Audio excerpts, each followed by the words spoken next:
All right. Good evening. Good evening. And I am live with CK. What's going on, CK? Hey, what's going on? Oh, nothing much. I'm just sitting up here. I'm thinking about love and marriage. Love is in the air. And February is Yes. next month. Yeah, Yeah, February. Valentine's Day. February 14th. Yep. Ooh, so what are you and your lady gonna do? Uh, don't really have any plans yet. Probably be something romantic. I'm here in Las Vegas, so more than likely something on the strip. I'll have to start reserving stuff now. Okay. Restaurant. Um, just kind of have a great time. What about you? I don't know. I mean, it's really up to my guy, but he knows that I'm a lady that likes to, dine out. I like flowers, of course. So I hope that I get flowers and candy, the cliche stuff. Right, right. Jewelry is always nice. I don't know, what do you buy your girl for Valentine's Day? Yeah, just the flowers, like roses, and what I've, I guess my plan is to, have the roses already, surprise her with that, surprise her with a nice restaurant with as far as the ambiance, and then just to kind of, sip on wine, listen to music, and just kind of like, hang out and enjoy each other. Okay, that's what's up, And I think that Swedish Day is when the women do things for the men. Or Oh, actually, maybe, hmm? actually, one thing, I'm actually also I write poetry.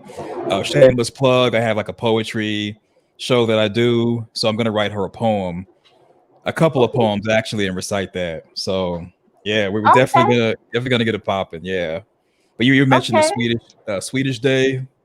Yeah, yeah, Swedish Day. I think Swedish Day is for the men. Don't quote me on this. I don't know. But I believe that Swedish Day is for the Okay. men and Valentine's Day is for the women. But anyway, mm, this show isn't about Swedish Day or Valentine's Day. This show is mm-hmm. about ladies, ladies. When you get married, why is it that you think that you begin to lose interest in one another? Is it because maybe we're not the same sexy girlfriend as we are as being wives? Or am I saying that correct, CK? Yeah, pretty much be the hot, sexy girlfriend, not the old hag of a wife. Exactly. So that's what we're going to be talking about today. And we're going to be hitting a few bullet points on that. We're going to get CK's perspective because he's a guy. And from there, we will be opening up the panel to get your thoughts and your comments. So today is January 25th, Monday. It is 9:36 in Phoenix. And what time is it out there in Vegas? In Vegas, it's 8:36 p.m. All Pacific right. time zone. Yeah. All right. So let's get it cracking. What's the first bullet point we have, CK? First up is a good wife is sexy. A good wife is sexy, guys. Let's get it cracking. So, CK, we were doing a lot of talking behind the scenes, and you Hmm. were telling me about the different women that you had in and out of your life. But your main complaint was that in your previous marriage, your wife, she used to walk around the house with sexy lingerie on and stuff like that, and then all Hmm. of a sudden she just stopped being sexy like she was when you guys were first dating. Right. It's like she went from wearing, kind of like skimpy clothes as far as lounging around the house, like lingerie, bra and panties, t-shirt and panties, to basically being fully clothed in sweats as if she was going to go outside and work on a car. And it was part of the reason, I think, is because once we had our son, it's like the priority was our son as opposed to kind of understanding that you still want to keep the same sexy environment and you still want to be appealing. So you always want to ask questions to your mate what they like seeing you in, so you can kind of wear that to help keep that chemistry going. Exactly. And we're going to talk about that a little bit later on in this stream about how kids do change things. But Hmm. as far as her, dressing around you, how did that make you feel when she went from being the sexy girlfriend to being the frumpy wife? Well, she still had the curves, but it just wasn't as appealing because when a woman is wearing like little bitty shorts or like boxers, bra and panties, the more skin that you have to show, that's more skin that we can just kind of we as men can just kind of rub on and touch and kind of have that connection. So the sex appeal definitely went down and it just made it a little bit more difficult for foreplay. Okay. And shout out to Topaz Presents. I see you down there, sis. Thanks for joining us. All right. So here's the thing with me. Um, and I'm guilty of this. When I get into a relationship with a guy, I will admit that I am wearing the lacy thong.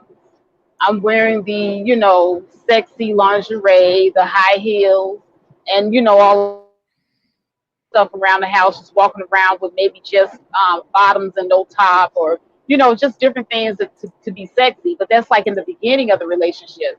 But after a while, you kind of get comfortable and you want to throw on that, that long nightgown that comes all the way down to your ankles, and it's nice, it's comfortable, it keeps you warm, and you're not really thinking about sexiness at this point because you're comfortable with your guy, and you feel like your guy loves you, so you don't really feel as if you should have to walk around in scantily clad underwear all day.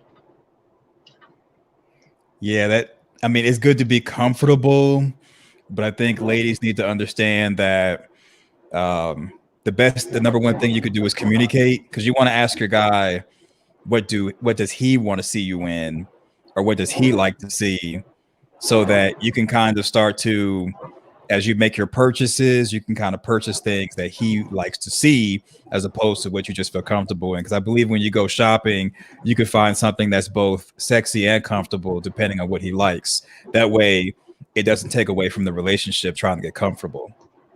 Okay, so what would be a good compromise? Because I do understand what you're saying, that you would like to see some more skin. So you said the more skin, the better. So would a good compromise be? Because I'm comfortable walking around the house in boy shorts and maybe a female wife beater t-shirt.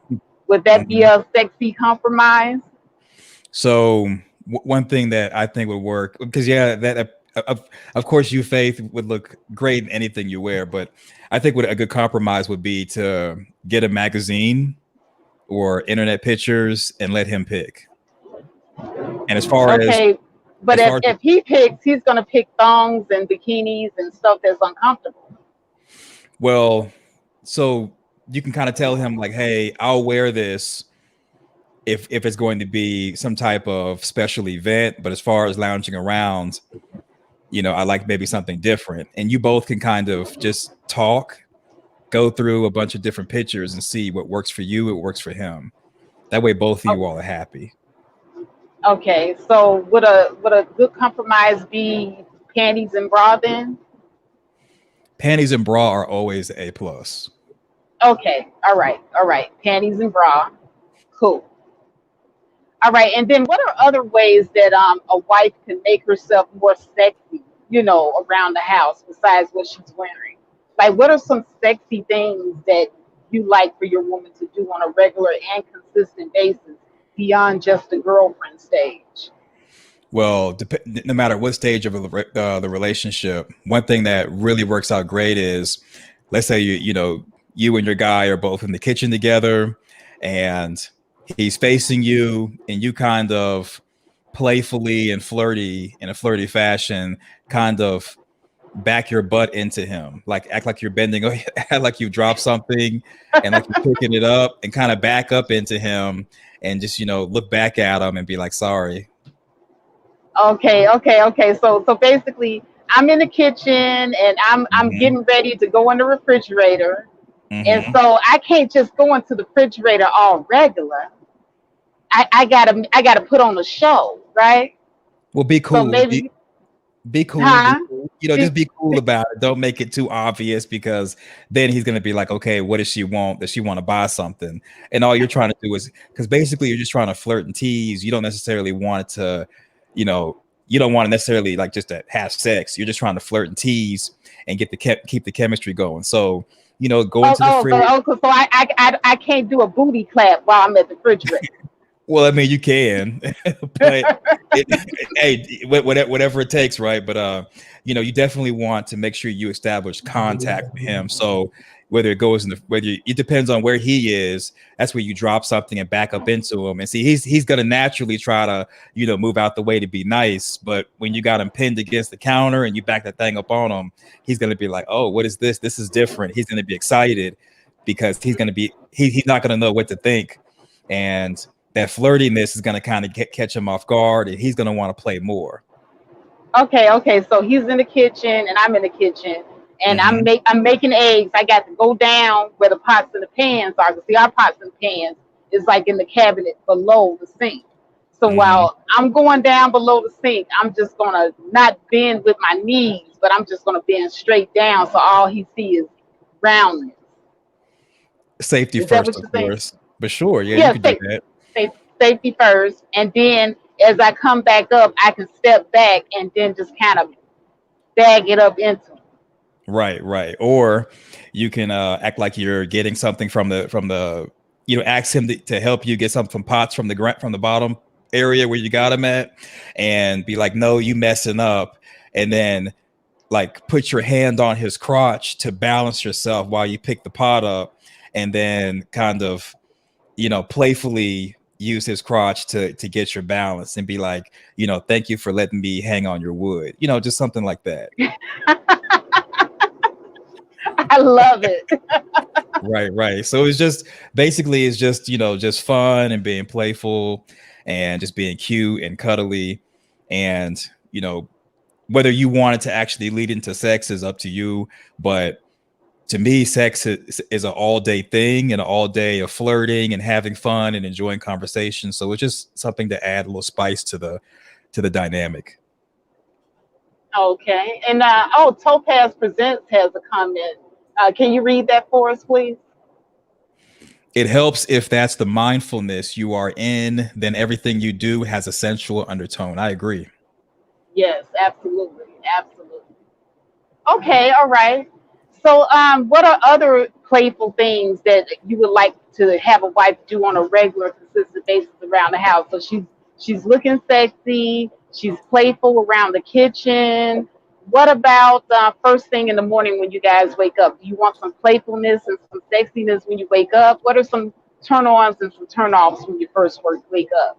Because there's the morning breath situation. There's Yeah, always that. Yeah, it is. So one thing you could do, I mean, I don't know how it depends on how your relationship is, but um let's say he gets up and he's looking for his toothbrush. You might put his toothbrush in your bra and be like, here we go, I'm handing it to you, and make him get the toothbrush from your bra, and then while he grabs it, kind of like, shake your breasts at him. Ooh, ooh, I like that. Yeah. I can get a morning kiss between my breasts instead of Hmm. my lips.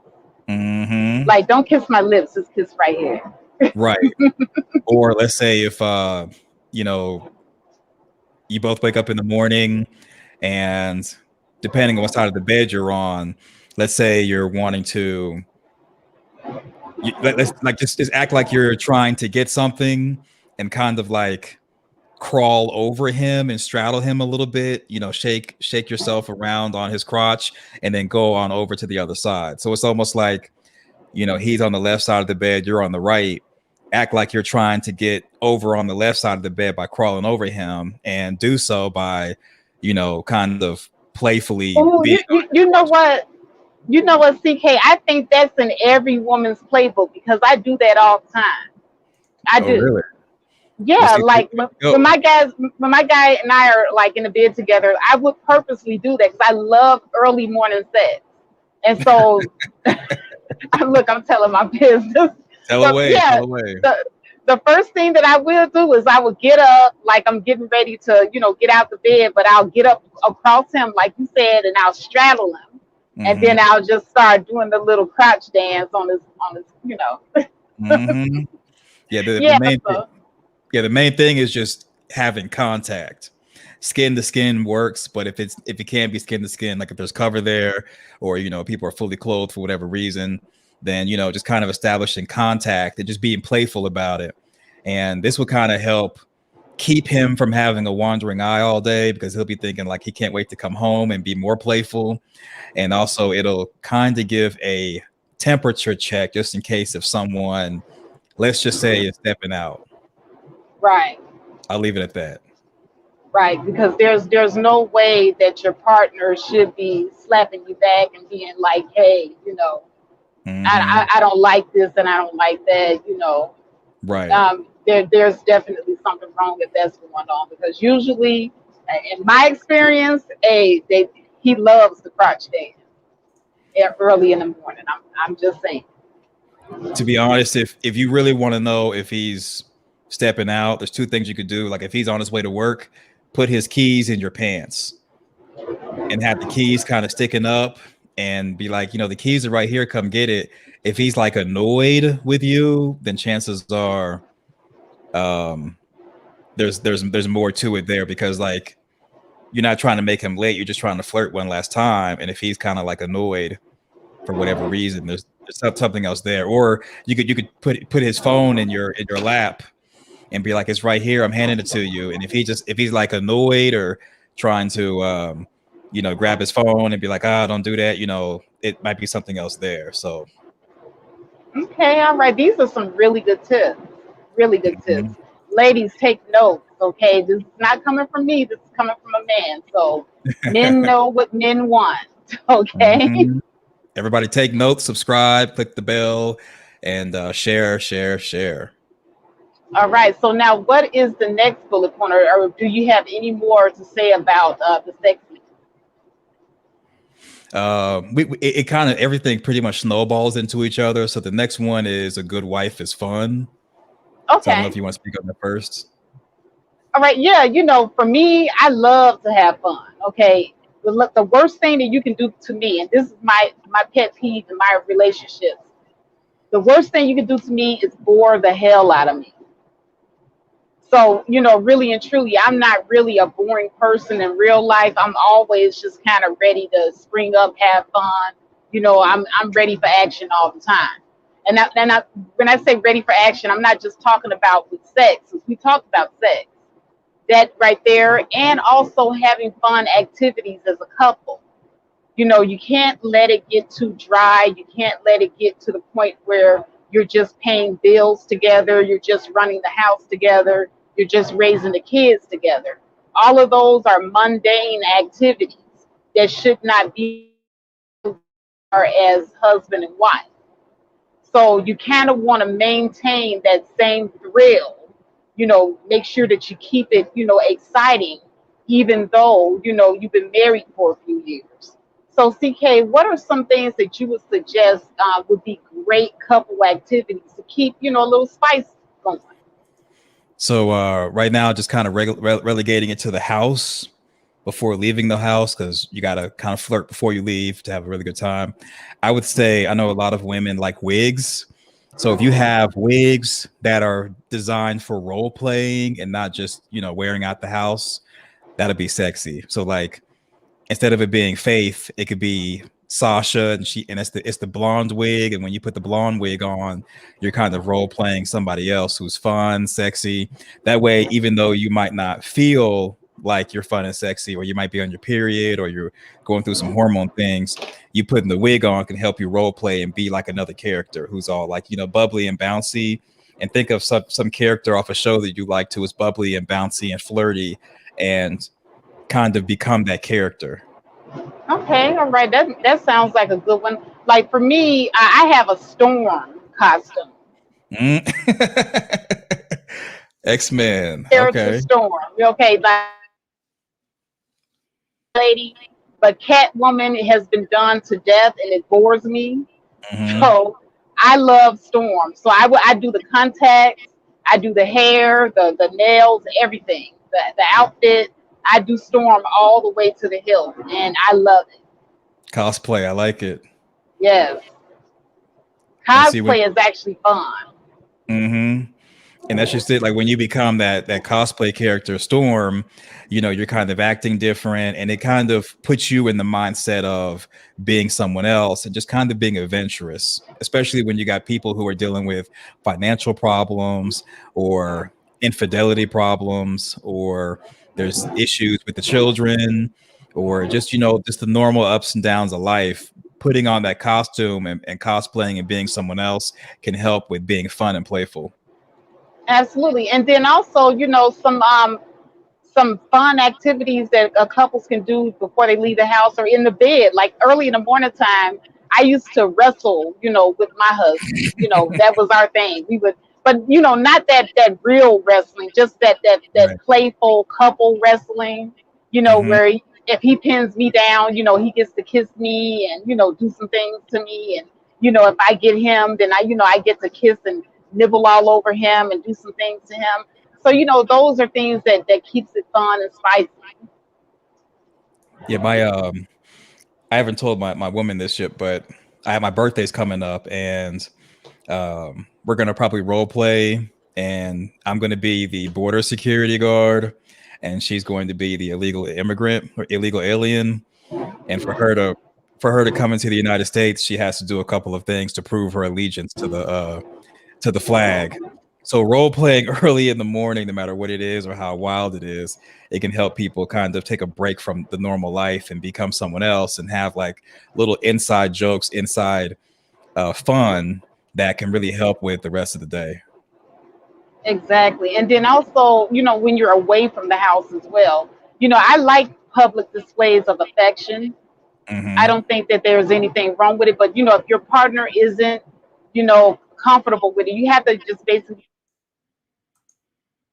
with. If he's not comfortable with public displays of affection, then don't do public displays of affection outside the house if it's not comfortable. But for me, outside of the house, just a couple of, uh, slaps on the behind and, little things Hmm. like that. And, pulling them close to me, getting that kiss in. I love stuff like that. That's also a good playful activity or tag you're it.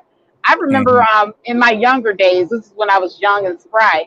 I would play tag you're it. Hey, let's play catch the girl, kiss the girl. So we would Wow. Okay. yeah, we would play stuff like that. Like, hey, if you can catch it, you can have it. And it kind of goes into as adults as well. Catch me if you So can. there is such a thing as adult play. Right. Playing chase, and you can take a page out of the book of when you're children and kind of do the same thing as adults and really have a great time. Unfortunately, there are some people that they don't have the personality at that moment, or they're not really into public displays of affection. So it's really important to be compatible when you know, as try to figure out how compatible you are as much as possible while you're dating and first meet someone, because you don't want to be someone, you know, like for yourself, for example, Faith, you like public displays of affection, but if you're with a guy who doesn't like to kiss in public or hold hands, it's going to be very difficult. Yeah, yeah, and I really didn't like those relationships either because I always felt like he was hiding something. So Right. yeah, Hmm. this and this. There's flirtiness when you're by yourselves, and then there's flirtiness when you're out in public. I like to just be a little low key with my flirtiness. Something that like we might get flash each other the flirty eyes or whatever, the flirty smile. Hmm. Just flirt with each other. It's healthy. It keeps things spicy. It's passionate. So later because he's looking and he's seeing that sizzling spice between you and him, the passion in your eyes, the passion in your voice, the way you talk to each other, just nonverbal sexy cues, you playing with your hair, you Hmm. smiling, winking at them, flirt with each other. There's nothing wrong with that. Exactly. Hmm. Did you So have anything to add to that? I think we're good with this bullet point, and then we could always all these kind of run into each other, and if we think of anything else, we could always bring it up. But no, I'm good. You ready for the next one? Yes. Kids change things. Oh yeah. This right here. Yeah, This yeah, because is you the marriage maker or breaker. This is about when people start cheating. yeah, and even I mean I know I think also if family or friends move in because they're going through hard times and you give them their couch, really anyone who's added to the household will change things. You can't walk around with a skimpy outfit. You can't really, play grab or flirt as much because it's more people there. So you kind of have to switch it up and constantly think of different ways you can flirt, even if the children are around and they're kind of like given priority, whether we want to or not. Right. So basically, this is where the work in the marriage and the relationship actually comes in. And Hmm. marriages are a lot of work, guys. So what you want to do is you want to make sure that you're making that time for one another so that you are still, flirting with each other and you're still, waking up, with the sexiness, maybe you don't walk around in your panties and bra, but late at nighttime when you get in the bed with him, you sleep naked or you sleep with that lacy panty set on, but you have that robe right next to the bed just in case you need to jump up and see what's going on with the kid. Right. So, there are changes and different compromises that you can make while still maintaining that sexy, fun wife, facade that you've always had. But you Hmm. just, don't let it slip away. That is a mindset that a lot of women, especially the women, we have to get into our minds. We think that we have the kids, that he should understand, and we stop doing all of the things that we used to do that kept him interested and motivated. Right, right. And so believe it or not, but my my woman and I we had a text war or an emoji war like yesterday.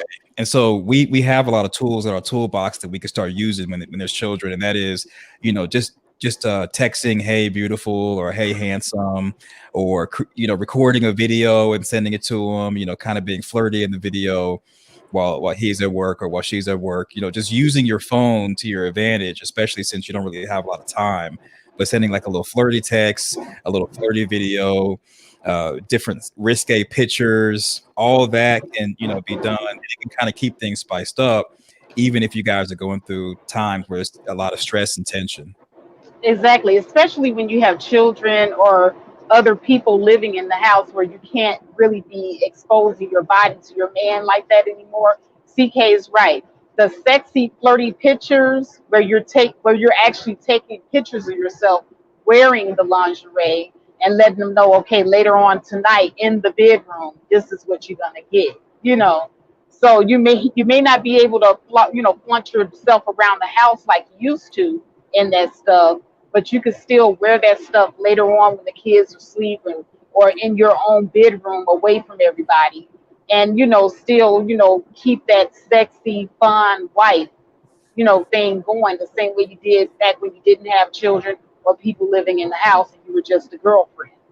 Mm-hmm. So, you always want to, the same way that you started, you got to keep doing the same stuff that you did to get them in order to keep them. Right. So, we as women, we always forget this because, when the kids come, the children are, they're draining, they take a lot of your time. And, sometimes we often forget that we have to put that special time in with our man. We can't forget our man because Mhm. he's the one that's the reason why we got the kids, right? Those little bundles of joy, those miracles, right? Exactly. Exactly. So I'm pretty much ready for the next one, unless you got anything else. No, I think we're done with that one. Let's plow on, plow on. Be the hot, sexy girlfriend, not the wife. And what is meant by this is sometimes when women become the wife, that they've secured the bag, they've got the wedding, they've crossed the finish line, and they're kind of like done because it's like I did what I needed to do to become the wife, or I did what I needed to do to live with him or to become his woman. It's like sometimes when women cross the finish line, they're done when that there's more than one finish line, there's more than one race. So normally the mindset is the wife is done and now she's focused on career, focused on the children, focused on the household, being a domestic engineer. Whereas the hot, sexy girlfriend, she's fun, she's playful, she's carefree, she's bouncing up and down like Baywatch. So the mindset should be that you always want to be the hot, sexy girlfriend and never want to fall into the mindset of being the wife. Exactly, exactly. And I mean, I don't really have too much to add to that because I mean, it falls into everything that we had already talked about the wife being sexy, the wife being fun, how kids change things.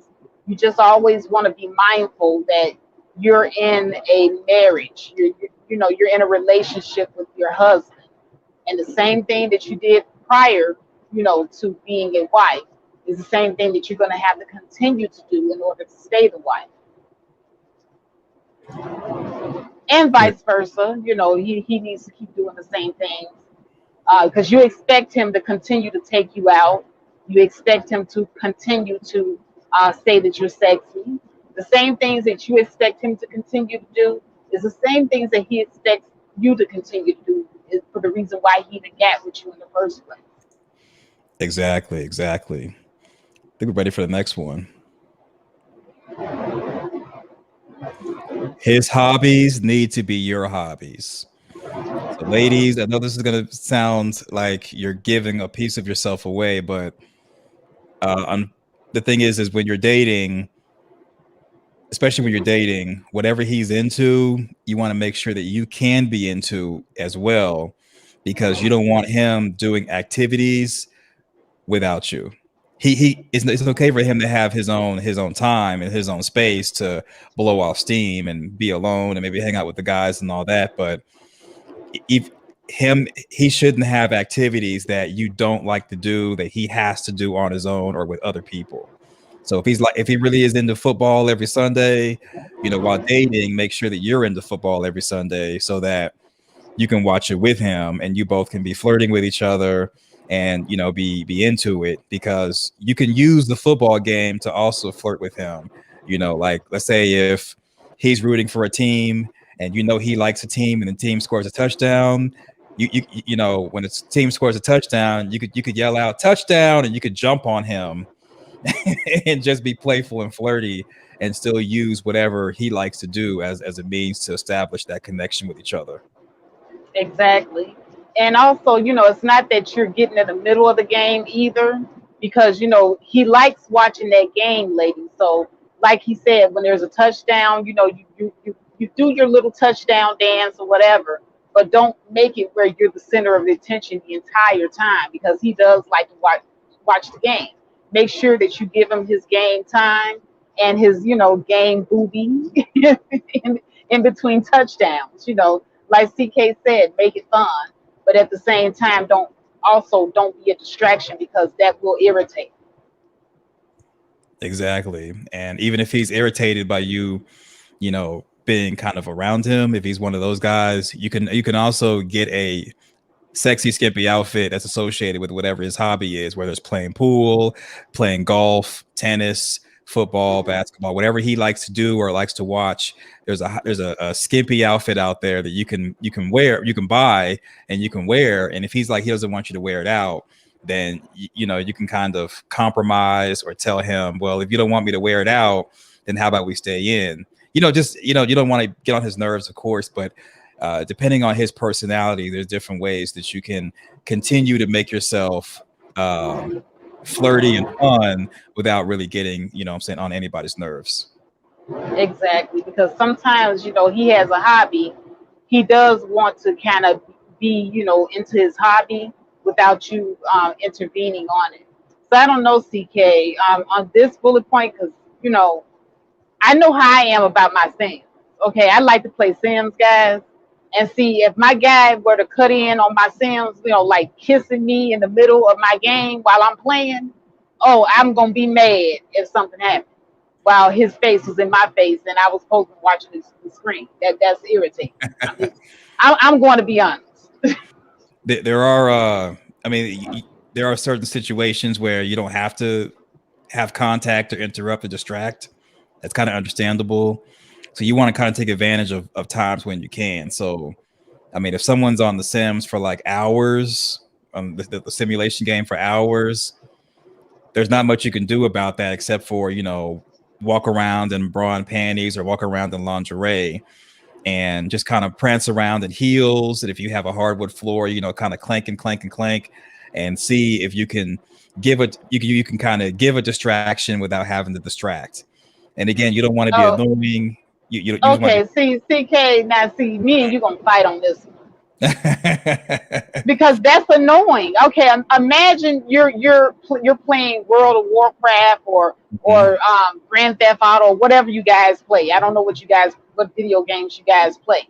You're in the middle of your video game. You're about to level up, get to the next level. You done played that simulation on that video game 10 times, and you finally feel like you about to get to the next level. And here she comes pressing in front of the TV with some skimpy outfit on it, and then you couldn't see what you were doing, and you messed up the level, and now you got to start all over again. Well, I'm not encouraging anybody to get in the way of the TV or computer screen. This is more of being at like a distance where you're not, in the way. So you can be on the other side of the room in your little outfit. That way, when he looks over, he sees you. He or she can make a choice. Do they want to keep playing the game and try to, get achievement on the game, or do they want to unwrap you and get an achievement while, you know, uh, bouncing up and down on you? So it just depends on, the person and their personality. Because, Faith and I don't know everybody's personality. We don't know everyone's hang up. The idea is Yeah, to offer a friendly distraction. And when you see that when it's a bad idea, don't be afraid to abort. yeah, because you're definitely gonna have to. Because I'm telling you, when I get into my sins, don't bother me when I'm on my sins. I won't bother Uh-oh. you when you're doing your thing. Don't bother me when I'm doing my thing. I'm just saying. Yeah, Faith gonna break up with y'all. She ain't trying to work on nothing during the Sims. Wow. Don't bother her. Don't bother her. She ain't trying to work on no type of relationship when her Sims are going on. Not So when yeah. my sins are going on. I'm sorry. Hey, I mean, you actually could marry a Sim. have a whole ceremony. But now, time for the next bullet point. Study Pornhub and really other adult websites. It's like I this. agree with this. I do. This is a good one. The experts are the experts for a reason. And they've done everything under the sun and they've gotten good at it and have perfected it. You know, one video, if you notice, one video may be an hour long, another video might be 15 minutes. And like I say, 90% of videos, don't quote me on the percentage, people finish.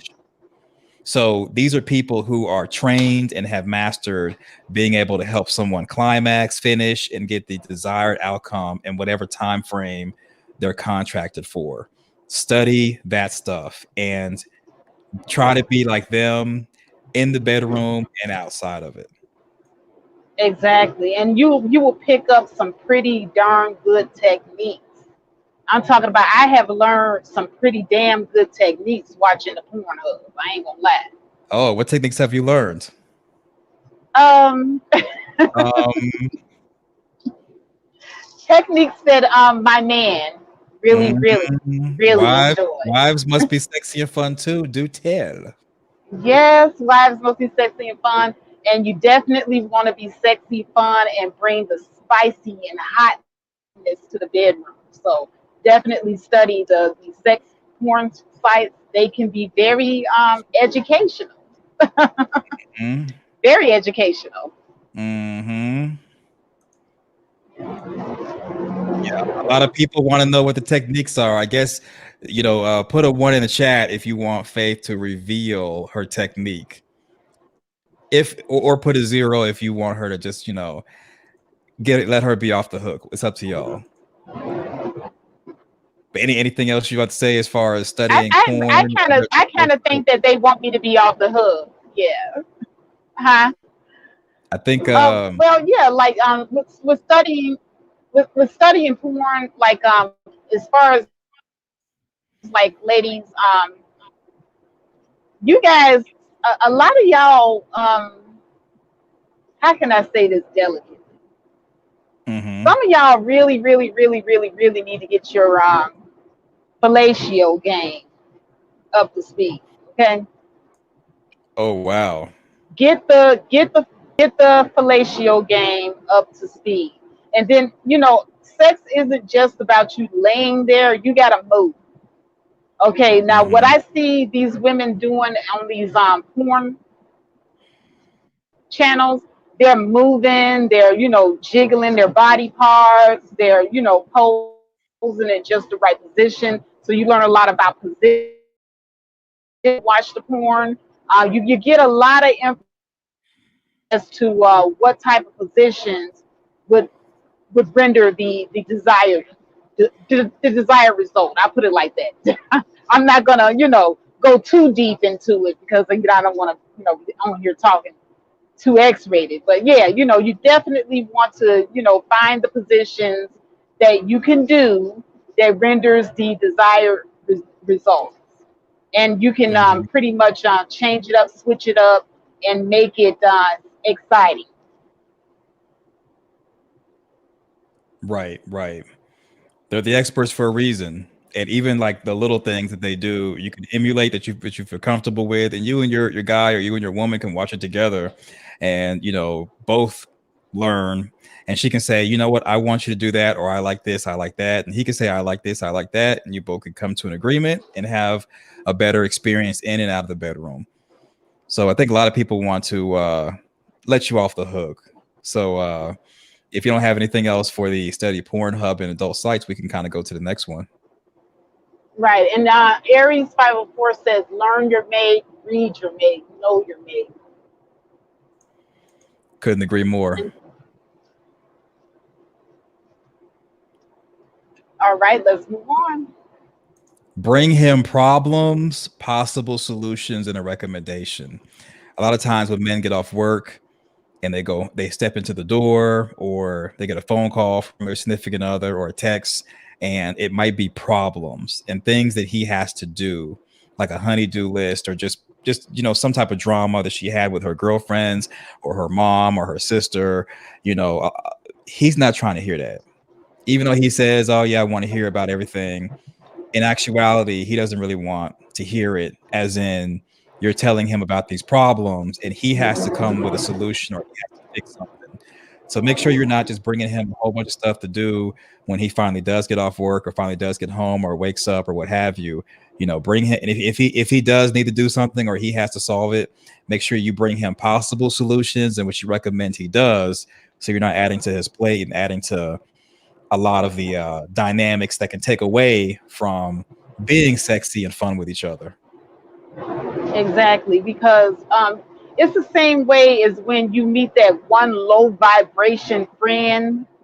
This person is always coming to you with gloom and doom. When you see them coming, you already know they're going to bring your day down because they always got some gloom and doom story, or they're presenting you with some problem. They never got a solution to their problem, and they're usually always whining and crying about the same old thing all the time. So don't be that type of mate when it comes to your husband. If you're whining and complaining all the time and not solution oriented all the time. Now, don't get me wrong. Husband and wife, you guys are supposed to be there for one another through thick and thin. So we're not talking about those times where, you might need to talk to him and he might need to hold you down emotionally, because that's what he is there for. But don't make it an everyday thing. Like every day this man comes home and this is what you're doing. Because a lot of times, what we do as women, we feel is we'll try to use anything that we can to get his attention. And if sometimes a lot of us, just like little children, they'll throw tantrums because they find that that's the quickest way to get attention. Or they'll start crying because they think that that's the quickest way to get attention. Or start whining. See, you start acting like a child when you do that with your man. And so now you're forcing him to go into problem solving mode. And that's not putting him in a good headspace with you, especially if this is a reoccurring thing that he has to go through over and over again. So be mindful of doing this.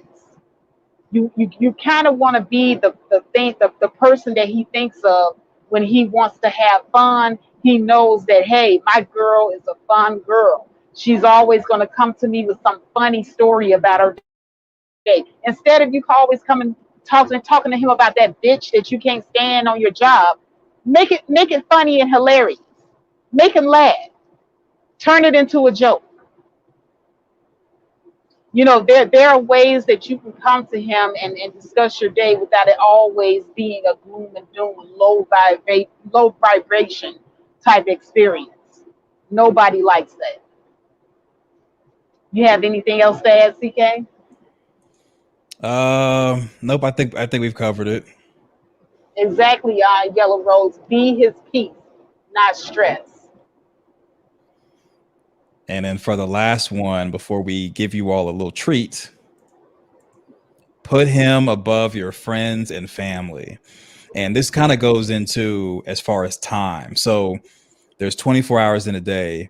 So if he works, hopefully he does. If he works, he's at work for like 8 hours, maybe a little bit longer. And then, you guys sleep for like 6 hours, maybe 8 hours. So any time that you put into your friends, your family, or anyone else who's not him, you take away from him, and he's having to kind of deal with the leftover time of that day, sometimes even the week, sometimes even the month. So the less time and energy you put into your friends and family, the more you can put into him, and vice versa. And you all can implement a lot of things that we're talking about, plus more, to help you all keep the spark or get the spark back, just in case if you lost it. Exactly, because your wedding vows say that you are forsaking all others. So that means that he is going to get the brunt of your time above your friends and your family. He is your priority. Your kids are your priority. So your immediate family, him, your children will be the priority. Everybody else has to get in where they fit in. That's the pecking order. That's what the pecking order should be. Exactly. So you got anything else before we go to the special treat for the night? Yeah, let's go into the special treat. I think we pretty much smashed all these. So speaking of smashing, our friends, the Faith Factor, did a role play with D. Darrell, Black YouTube's therapist, and it was very sexy. Get your pen and paper out, take really great notes. It was an awesome exchange. So we're about to watch this, and this comes from the live stream that was done with Love, Wisdom, and Faith. They did a really great job. It's the pick me dilemma. Are you divested or invested? Please watch the entire thing. Without further ado, we are going to check our girl out, take notes, and we're gonna enjoy the show. Let's see.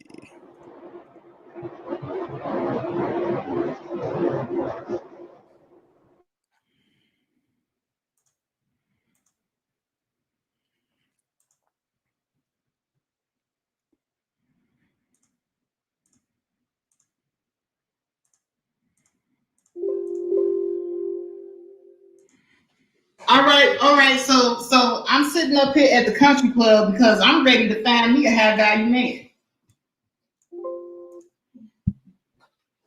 Hmm. How are you doing, man? You seem to be relaxed and enjoying yourself. What's going on with you? No, nothing much. I'm just sitting here enjoying a little glass of wine. How about you? Well, I'm doing fine, but I think I'd be better if I could, have a little short conversation with you just to see how you're doing and how your day been going. That would actually make my day. Oh, well, my day's been going pretty good. I got a nice little workout at gym earlier. Okay. Well, so what are you drinking? I'm drinking a little rosé. Oh, okay. Well, I see you almost finished. You sure you don't want me to get you another drink? Well, you know what? If you don't mind, I sure would. Okay, cool. Waiter, give her another round, and give me a little smear. Give me a Moscato while you at it.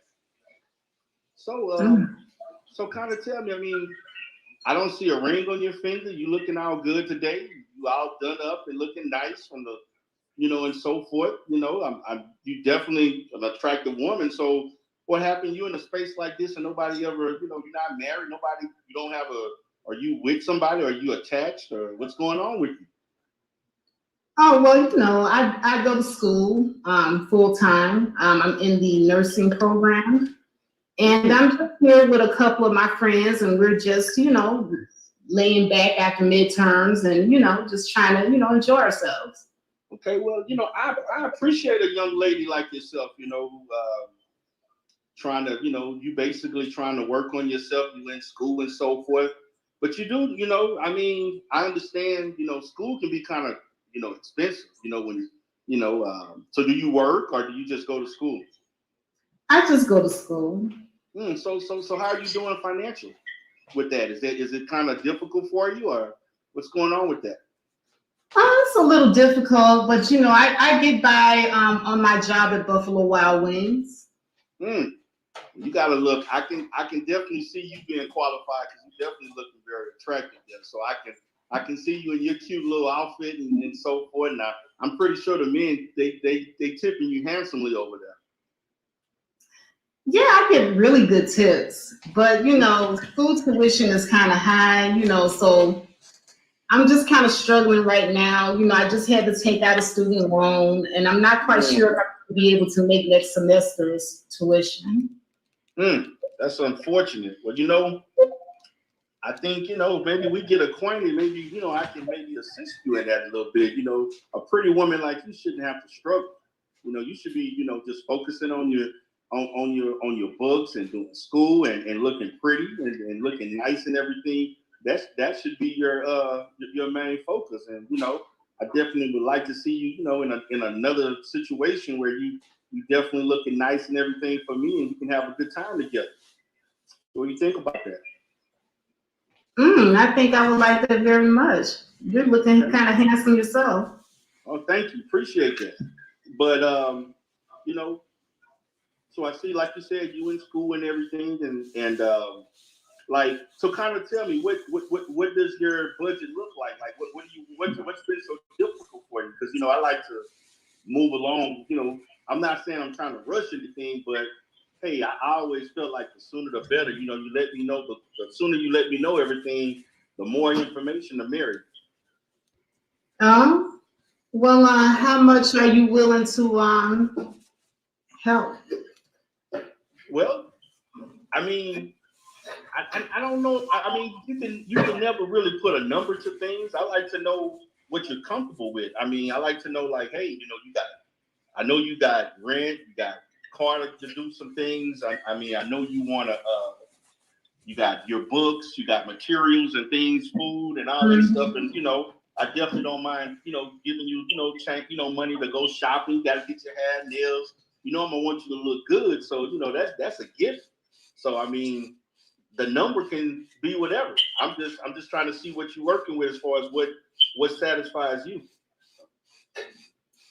Well, my rent, I live at the dorm, so it's partially paid through tuition, but that's about maybe $500-600 a month expenses.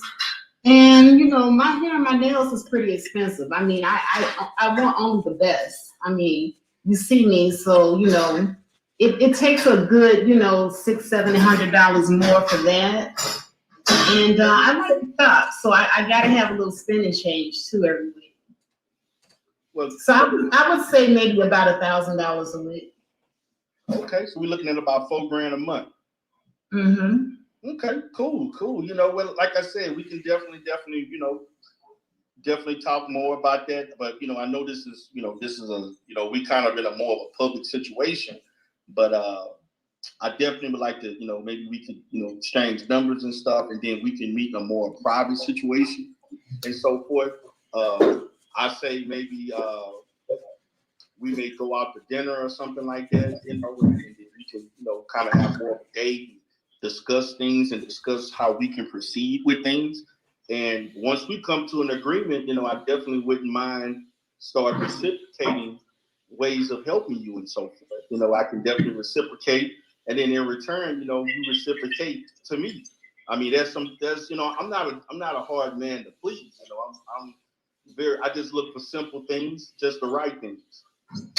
One other thing though that I did I do have an issue with, and that is pretty soon they're going to be moving me from one dorm to the next, and this other dorm is going to be located across town, so I'm going to need a car to get back and forth to school in.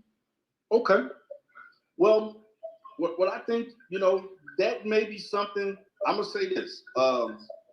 It's not out the question, but what I'm gonna say is that let's kind of start where we at now with what we talked about, and then we can see how things go when that time comes as far as possible. But I am open to it. I'm letting you know I'm open to it, but I just want to make sure that we basically vibing well and we seeing each other eye to eye before I make that big of an investment. But I'm open to it. Just want to let you know I'm open to it, but I'm not against it. I just want to see how things flow.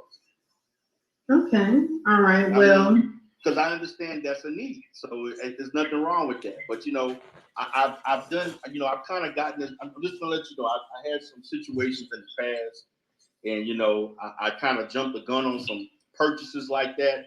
I'm just trying to protect myself a little bit. Not to say you're gonna not be committed to the situation, but the fact that I just want to see how things go and what kind of establishment we have made with each other before I make that type of purchase. Okay, well that's understandable.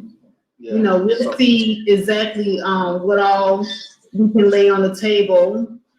Cool. Because that is definitely a big item.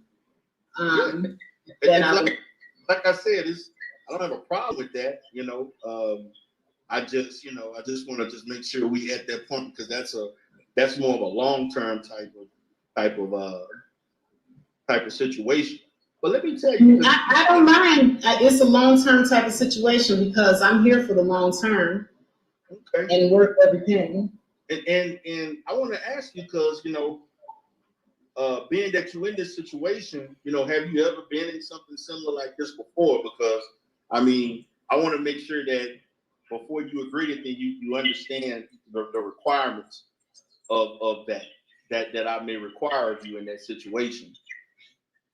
Oh no, I'm not that kind of woman. I've never been in a situation like this before. It's just that, I saw you coming over and everything, and you're just so handsome, and so, Well, I'm gonna tell you this. I don't normally do this. No, I'm sorry. Okay, well, I'm gonna tell you. I'm definitely thinking some thoughts right now too, but I don't want to come off as I'm just gonna keep that to that'll be a conversation for another day. I'll just put it like that. so like I said, we can definitely meet up. We can kind of let me know when you're free. Let me know when we can get down and have a nice little date. We can talk about some things and we can lay out, because I'm gonna let you know I'm a busy guy now. Like, we can have fun. We can go to do a variety of different things. I mean, go do whatever things you like to do. I like to travel. I definitely would like somebody to be on my arm while I'm out for the weekend. I may have to take trips to out of state, different places. I go to different cities, taking care of a lot of business. And, I definitely wouldn't mind having a little tag along with me, someone to keep me company and, make sure I'm happy, putting a smile on my face and so forth. You sound like that, that something you think you may be interested in. Definitely going to be a lot of fun. I can promise you that. Well, I would love to be on your arm. Definitely. Cool. Well, I'm gonna tell you what, because I'm gonna just say, I definitely like the fact that you definitely upfront with me. You seem very cooperative. You seem cool and everything, very feminine and everything. I definitely like your upkeep, and I'm gonna tell you straight up, we're gonna be taking some trips to Victoria's Secret. I'm gonna let you know that right now. I definitely would definitely see you in some of my favorite colors. I think you look good in black, purple, red, colors like that. What's your favorite type of lingerie? Well, I love lace thongs with breast tassels. Oh, really? And yeah, I have piercings.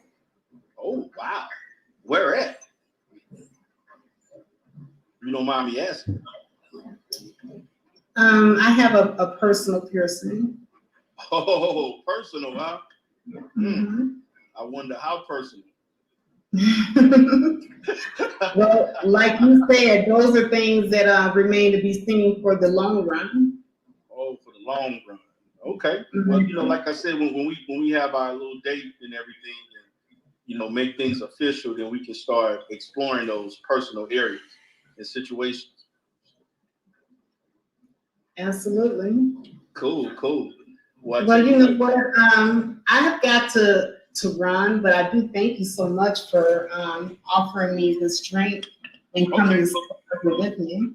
But before we go, I just want to ask for one thing. I know you gave me your number and everything, but if you don't mind, I mean, I definitely would like to have your Cash App or your Zelle or whatever, just in case of emergency, something come up. You may have to give me a holler if you need something. Just let me know. I just want to, extend that out to let you know, because emergencies do happen. So if in the case anything come about, never know, your car may break down, something may happen, lost your credit card or whatever. Just hit me up, and I could make sure you're taken care of. That is so sweet of you. And I just emailed you my Cash App. Cool. All right, baby. Well, listen. I'm gonna give you a holler tomorrow, and then we can maybe do something this weekend, and then we can move forward. All right, sounds good, baby. See you All later. right, you take care.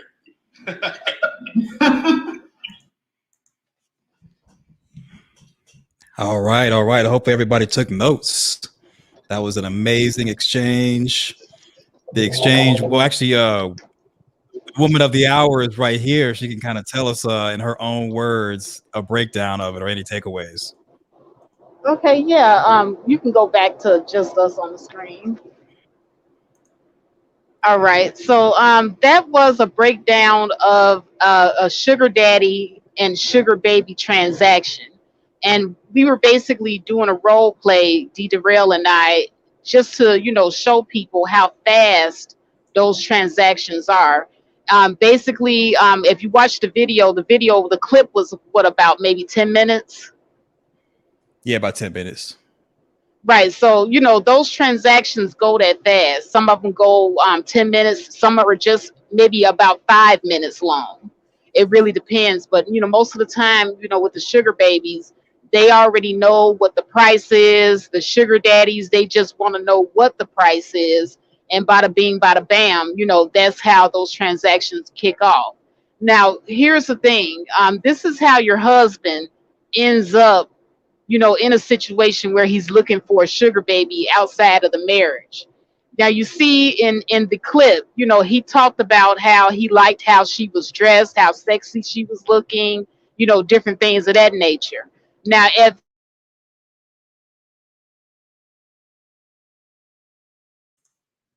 Oh, I think Faith went out, so I'll just kind of pick it up.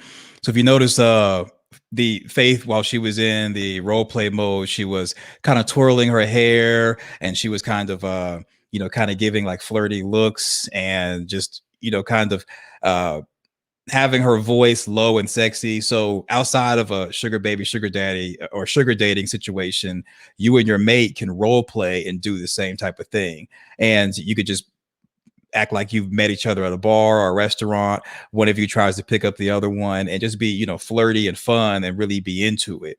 And you could do this also around the house. And the can you idea hear is, me? oh yeah, now you're back.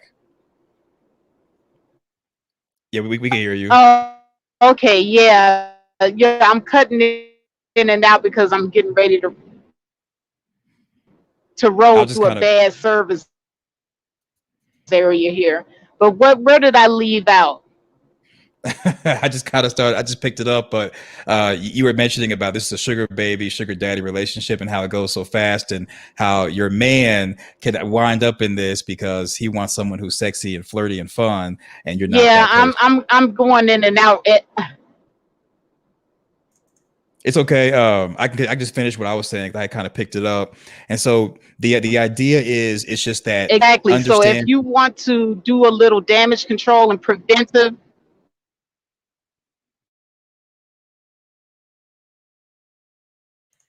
So just the idea is understanding how you look, as far as your facial features, because every part of you goes into flirting. It's all about your, not just your verbal communication, but your nonverbal communication. So it's how, when you're sitting, you're kind of facing, you're squared up to your significant other, make sure your chest is kind of pointed to him, and even have the cleavage showing, how playing with the hair, and kind of just kind of sitting flirty. And if you're in person, you could, kind of playfully touch each other, skin to skin contact, and just kind of blow kisses, and just call each other baby.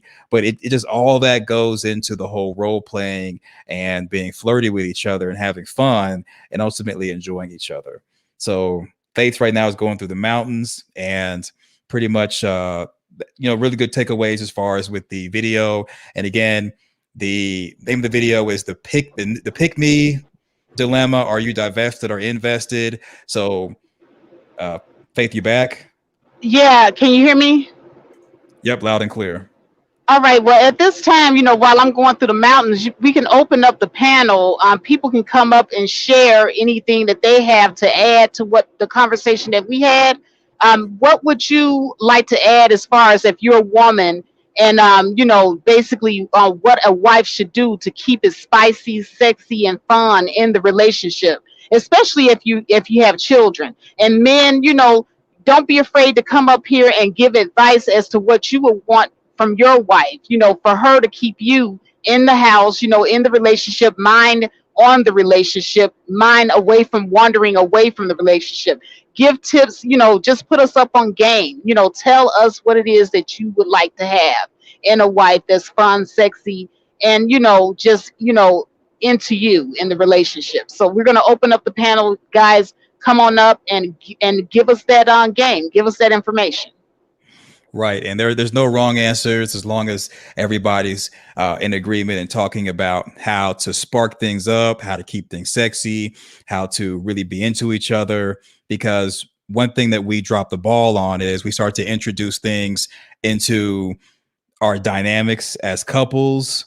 We introduce things that don't necessarily need to be there in regards to trying to keep things fun and sexy, and ultimately keep the juice and sparks going. So the panel is open. That is the link. Don't be afraid to come up.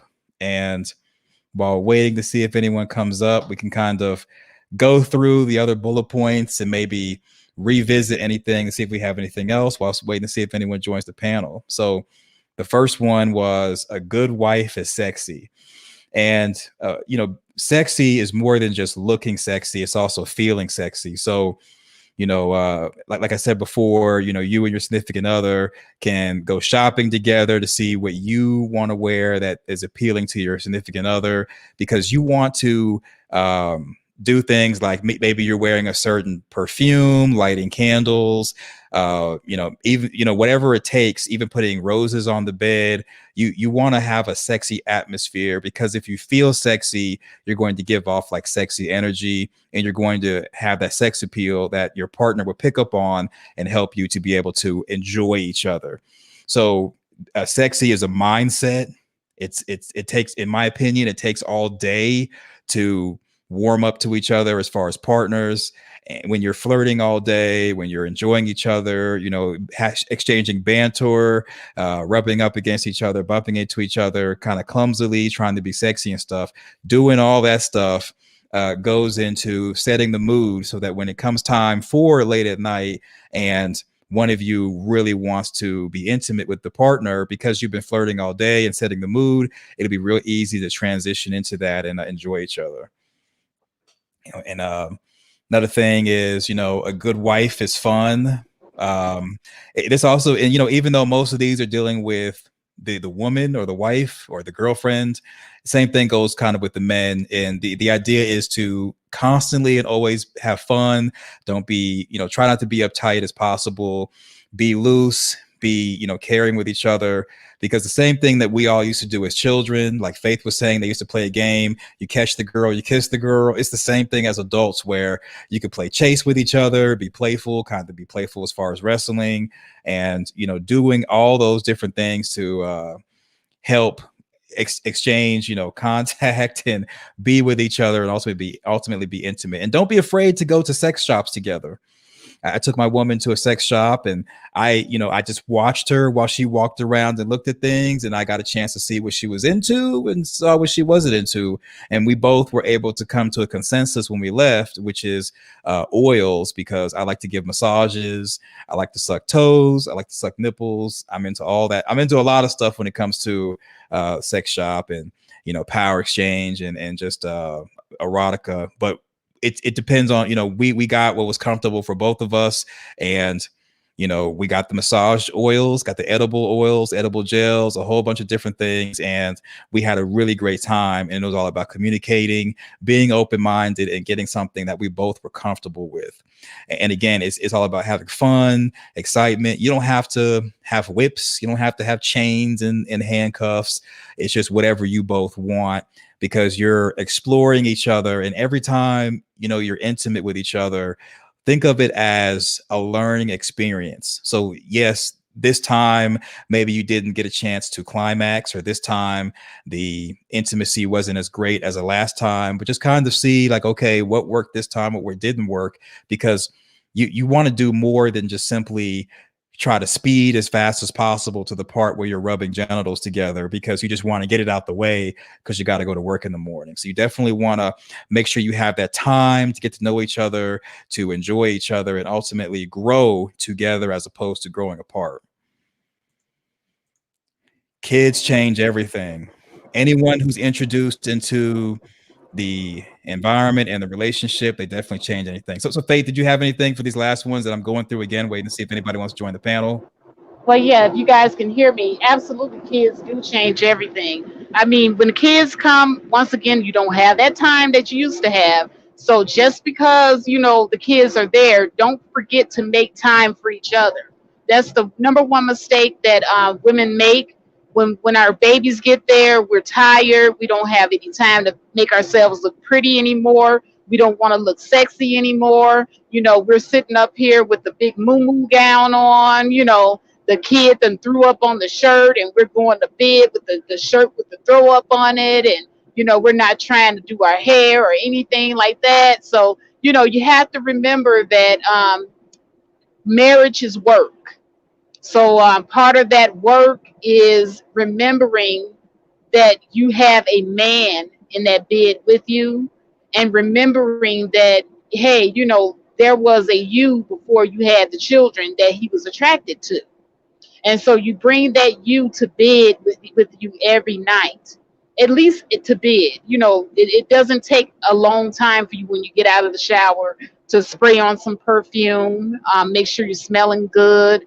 Make sure that you have on some lacy bra or panty set that you're coming to bed in, or go to bed naked, But just remember that, hey, the you that you were before you had the kids, the you that he fell in love with. So make sure that you keep bringing that to the table every time, and don't forget him. Don't forget about your man.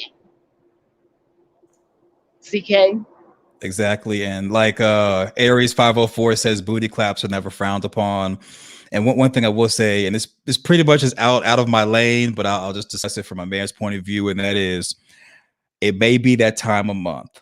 You may be cramping, you may be hormonal, you may not be feeling good, you may feel downright somewhat, let's just say, messy, where you don't want to be intimate, you don't want to be bothered, you don't want to be touched, you want to be left alone.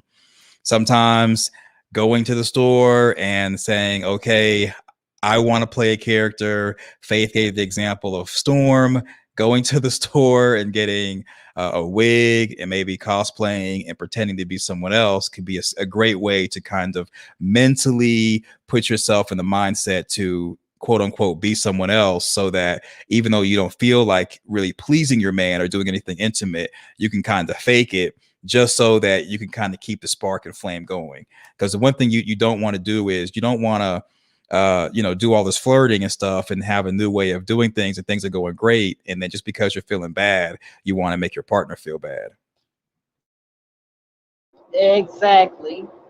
Don't let the stresses of parenting, come in between you and your mate. You definitely don't want to do that, because that's the thing that will have him run into sugar baby, like you saw in the little skit that me and Dee Rail did earlier.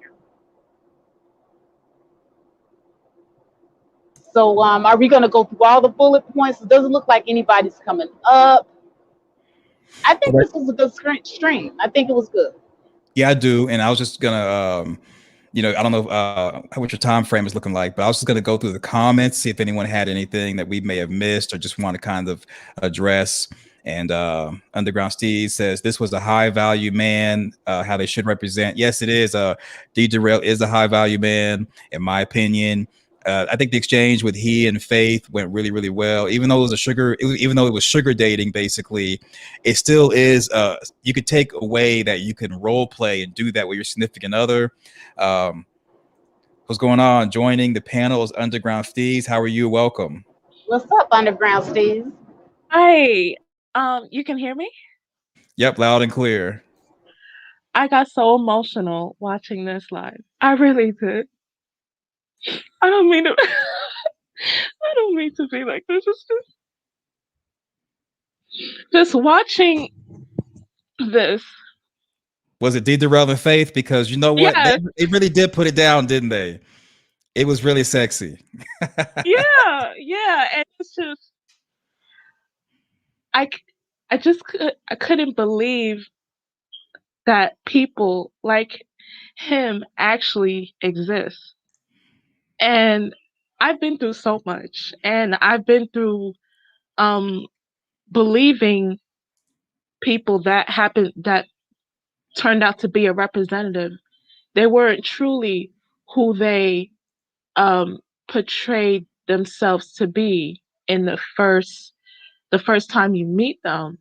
So, and also watching things of what's going on in social media in certain sectors of the manosphere, and how they how they dog black women, and grouping the actions of a few, and to say that everyone is the same, and just constantly bash us and attack us and make a mockery out of us and just with the colorism, texturism, everything ism, and it just made me feel like wow, like so it made me feel somewhat uncomfortable in my own skin and in my own gender because of watching how prevalent it is. But then as I'm looking at this skit, it's just, oh my goodness, like I was literally in tears in the comment section just watching it because So Tobaz presents Neo Nubian's nuances. Yes, y'all got to stay in tune as a unit to even be good parents. Date nights are mandatory, and you know what? I think I might have. I think we missed that because well, maybe Faith touched on it, but you definitely want to schedule and make sure you have date nights, especially when you have children introducing the relationship. Because once you start to get away from kind of sectioning off that alone time and that time where you two can be together and bond and in addition to be playful and enjoy each other, those if once you start to get away from date nights and being able to be into each other, you can start to lose each other in the mundanes and day-to-day activities of life. So Faith, you got anything on that? Yeah, absolutely. Date nights are mandatory. But I did want to go back to what Underground Steves was saying, because I kind of understand what she means about watching how Dita Rail was interacting with the sugar baby in the skit because of the care that he was showing towards the sugar baby. Is that what you were getting at, Underground Steves? yeah, yeah, and it's just how genuine it seems, and it, it just seems like it was so natural because he was able to understand her needs and still encourage her to be the best that she can be. She wants to, when she mentioned that she is studying for nursing and how he was able to help plan out her future. And it is just, and But with that, now you do understand that that was a transaction that yeah, they, mhm, yeah. So it's not that he necessarily cared about her. And see, that's the misconception that I don't want anybody walking away with. Just because he's talking about giving her all this money to take care of her expenses doesn't necessarily mean that he cares about her personally. He CK, I don't know if you want to step in, but make no bones about it. It was all about him getting to her body. Yeah, I kind of agree with Faith that the skit. The idea of us showing the skit during this stream was just to kind of give examples of how you can be fun and flirty while role playing and having a date night with each other. But yeah, this guy was basically trying to take advantage and have a mhm, transactional situation with her. If she wasn't a sugar baby or wasn't trying to give him what he wanted, he more than likely would have taken off the mask. Representative would have went away and he would have showed his true self, or he would have got up and left. And that's kind of the thing. I don't really want us to get away from the scope of being with a significant other and enjoying each other and having fun and flirting, but you can role play when you do have someone in your life who's special. Do some of the things that Faith did, as far as playing with the hair, flirting, and kind of giving that energy back, and make sure that you're able to have an enjoyable and happy relationship while playing around. All I right. I definitely understand that. I guess I was just looking at in the eyes of a non-sugar baby, sugar daddy relationship, and I guess just looking at it at that aspect, it just I don't know, it just did something to me, and I guess what I wanted to take out of it is that people actually do care, even though it is a skit, and even though this is just like I don't want to say how can I say like fiction or whatever, but it just made me realize like wow, like people actually want to listen to you and help you to be the best person that you can be, to be the better version of yourself, and not having to feel like everybody is the same based on what's going on in social media or whatnot. So I was kind of look at it in the outside aspect, but from like with the sugar baby, sugar daddy, the daddy relation, I guess it's an exchange. So, but that's just what I want to say. Is it okay if I Okay. answer the question, Faith, or you got anything to respond? Oh yeah, yeah. Go ahead and respond to, because that's what I was getting ready to do. But you go ahead. Yeah. So Topaz presents says, "Oh, so wives should play like sugar babies." Okay, is that the message? So kind of, like what Underground Fees is kind of alluding to is that you can still care about each other and role play. So the idea is not necessarily to be a sugar baby or to be envious of their transaction situation, but it's just to understand this is role playing, and the feeling and energy that Underground Steez received while watching that video is what you want to get with role playing with your significant other, being playful, being sexy, and being in tune with each other. Because sometimes being playful is really the last leg that a lot of people have to stand on, because you may have been arguing about stuff for like hours, days, or maybe even months. So just the idea is just to play, role play, have fun, be sexy, be loose, be free, and understand that this is to bring you together and not be envious of how things may be for like other people in real life. But go ahead, Faith. Right. So, just like you said earlier, Topaz, if the wife won't do it, he'll find a sugar baby. Absolutely. It happens all the time. So if you're sitting at home and you're too tired to have sex all the time, you're walking around with throw up on your shirt from the baby throwing up on you. You don't want to, fix up when you go to bed. He's waking up to you looking like who guy, you know, and then you got some sugar baby out there. She looks good, she smells good, she's smiling all the time, got a positive demeanor, she's fun. Yeah, and what you won't do, sugar baby will do, and he will absolutely go and get that sugar baby on you.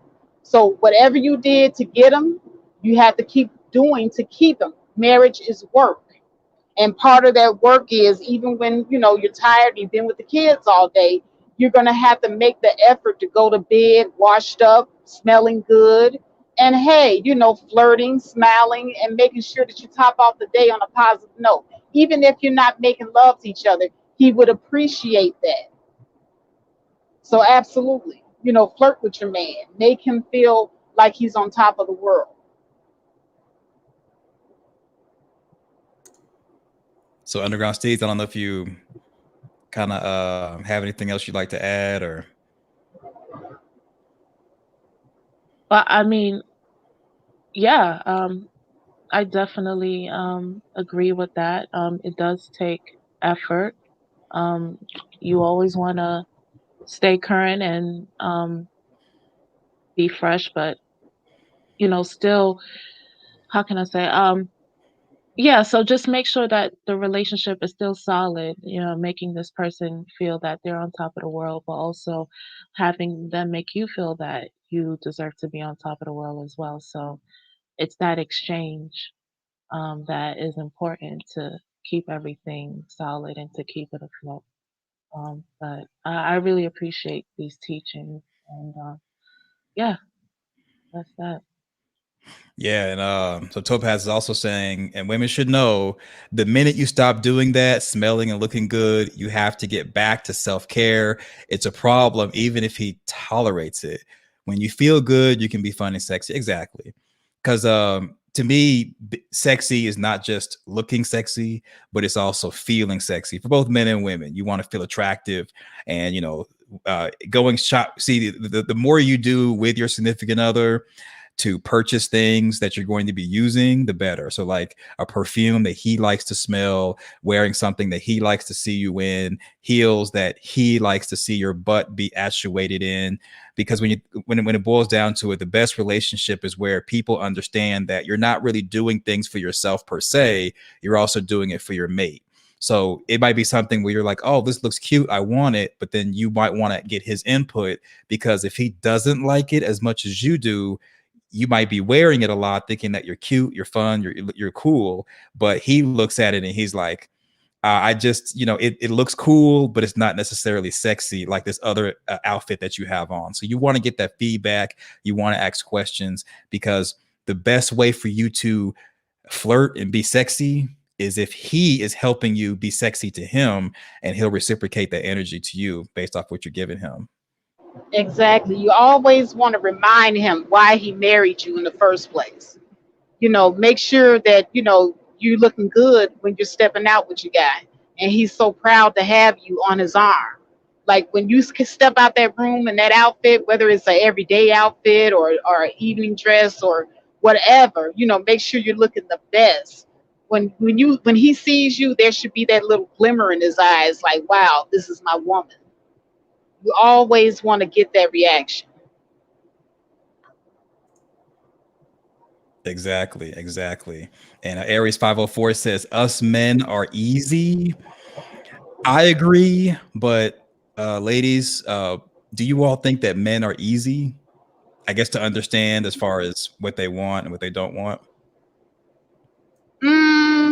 I think that men are relatively easy. I mean, feed them, what they say, feed them, fuck them, and I forget the other one, but yeah, it's pretty cut and dry. Mm-hmm. Underground Siege, you got anything? Do you think men are easy as far as understanding and maybe even pleasing? Maybe when it comes to pleasing, I don't know if they're easy when it comes to anything more than just pleasing. Like maybe if it's like a one night stand, or maybe when it comes to being a sugar baby, but anything more is just he has to have some type of attraction to you to want something more than just a one night stand. That's just my opinion. I agree. And also, in the vein of one night stand that a lot of people like, you could even do a date night where, you know, you get he gets a hotel or a motel, you all meet at a bar, he tries to pick you up or you try to pick him up, and go to the hotel room, have some drinks, stay in character, role play, and kind of quote unquote have the one night stand. There's a lot of things that can be done that a lot of single people find fun that you can do in your relationship or your marriage. And it's all about enjoying each other. It's all about enjoying the moment and understanding that it's a learning process and you want to grow together as opposed to growing apart. Absolutely. Yes, yes, I do agree. I really appreciate this information, and yeah, it definitely takes effort. It's not a walk in the park. I mean, I think it's, how can I say, like, I think it's a little easy to, I guess, let go in a way. Like when things happen in your life and it just stresses you out, and you just let yourself go, and you don't care about keeping yourself looking good, and you're dealing with so much that's going on with the world. It just makes you want to give up, but you Yeah, can't. but you can't forget, that you're in the relationship, with somebody. But I get what you're saying, Underground Steve's, like just like with the example with the children, changing things up and kind of making things a little bit more complicated. But there's the work that comes in, with the marriage, and I'm always going to keep bringing it up that it's work, work, and more work.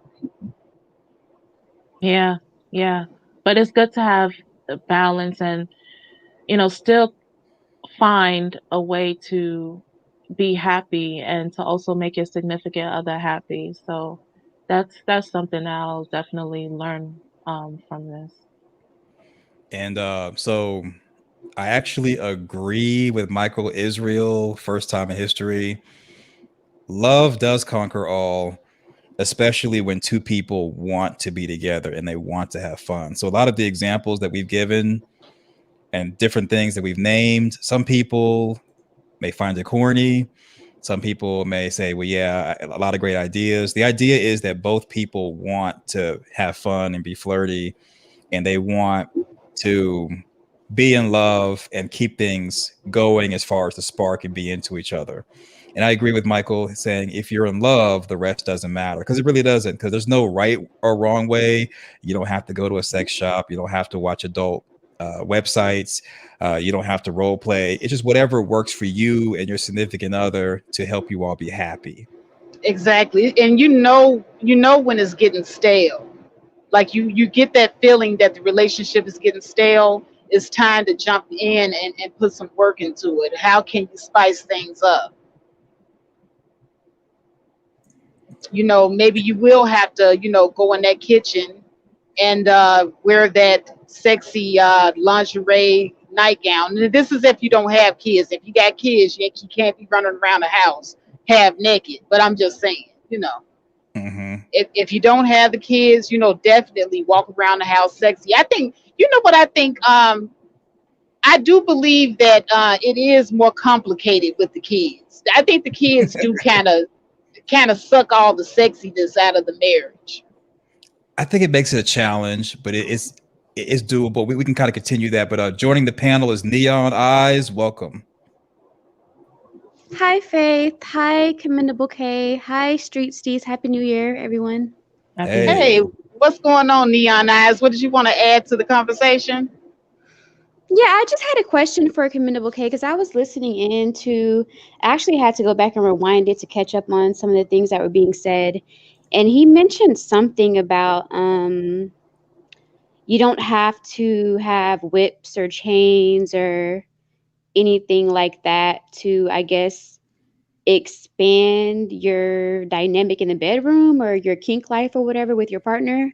Mm-hmm. My question to that is, what for if some people they have a curiosity about that? Because I know there are a lot of stigmas, especially within the Black community, concerning anything revolving around kink and fetish and BDSM. And I'm not trying to make this a top, I'm not trying to switch the dynamic, but you to me it sounded as if you were trying to dictate to people how they should explore their fetish and kink with their partner. Now, what if they're curious about handcuffs or leather or anything like that? I mean, isn't that what this stream is about? Keeping it, spicy and keeping it fun. What if you have a couple that's curious about that and they really want to explore that?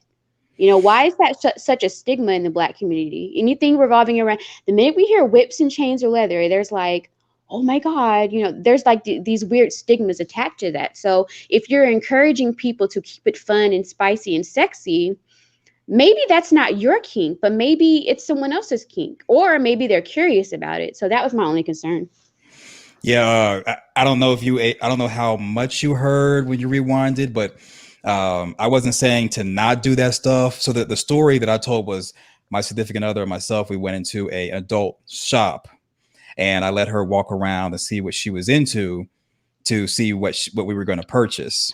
I do have whips. I do have chains. I do have handcuffs. I have been in the power exchange lifestyle. However, when it comes to a vanilla relationship, you can take them to a sex shop, but they have to be able to kind of explore on their own.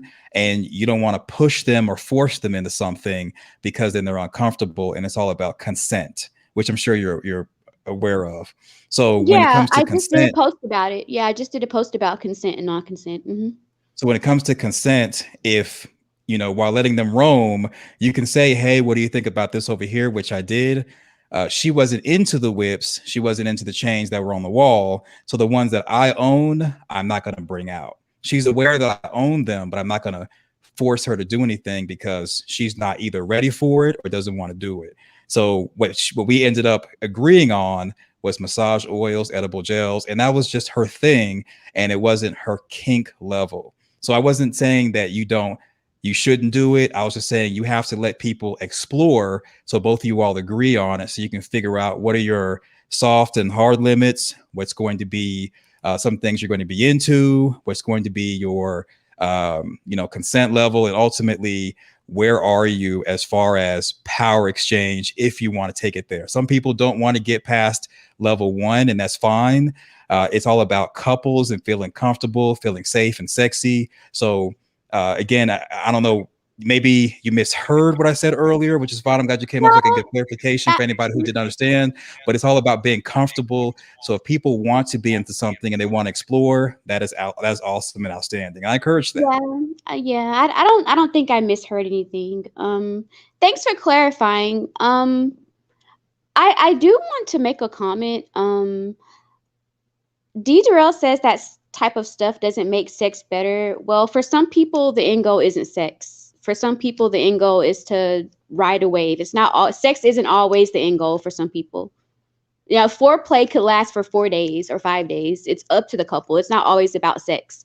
And I think that's where people get disconnected from true intimacy and just, why does the end goal have to always be an orgasm or to have sex? Sometimes it's about the ride of the wave of intimacy. It does not have to always be about. I'm just anyway. Well, I just wanted to clarify that. Thanks for clarifying for me. I'm gonna leave You're the welcome panel. to stay. You're welcome to stay because now D. Durrell is speaking for himself individually. I think it was an individual comment, but yeah, you're welcome to stay because we definitely are all about giving advice to people who have all different types of lifestyles. So, Faith, do you want to kind of chime in? Do you have anything?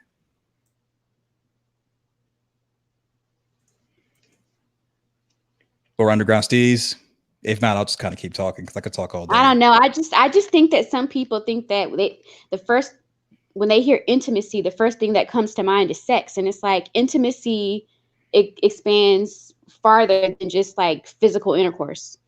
Like some people could ride the wave of foreplay for days and days, and then the seventh day eventually end up, because that's how some people play. Like quote unquote play. But I'm not trying to intrude on the conversation. I just wanted to No, pick your it's brain about okay. that because It's I heard. good that you Yeah, brought that in because we all, so it's good that you get clarification on that for anyone who is confused. Intimacy is just really about exchanging energy and being within each other's aura and each other's spaces. And you're right, it doesn't necessarily have to end with an orgasm. It doesn't even have to have penetration. It's all about really a feeling and emotion, and it could be something that's passionate, or it could be something that's mixed with what you're alluding to in the dynamic of, let's say, the kink world. Whatever someone needs as far as having pleasure. So yeah, I just wanted to pick your brain about that, and I'm glad you clarified it for me because I know for some people are into voice play, some people are into breath play. I mean, kink it's a very diverse sort of.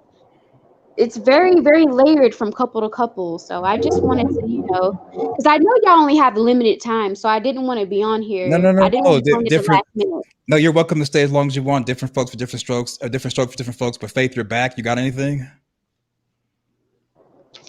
Okay, I am cutting in and out really bad right now. Give me a few minutes.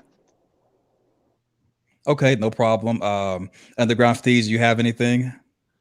To be honest, I haven't got into that lifestyle, at least not yet. And I It's think it's kind of. Oh, I'm sorry, I didn't mean to cut you off. I was going to just say something about education. Sorry about that. They're intimate for some people. I mean, it depends on what the intimacy goals are for that couple. It's intimate for some people. To me, it's intimate because you have to put a lot of trust and confidence in a person to give them that control over you to have to whip you or to do anything like that to you, to trust that they're not going to abuse their power or abuse that Well, situation. Neon, who here said that nobody should, practice that with their mate? Well, I didn't say that I heard someone say nobody should. I said that I heard Commendable K say it doesn't take whips and chains or whatever to Well, explore. yeah, And yeah.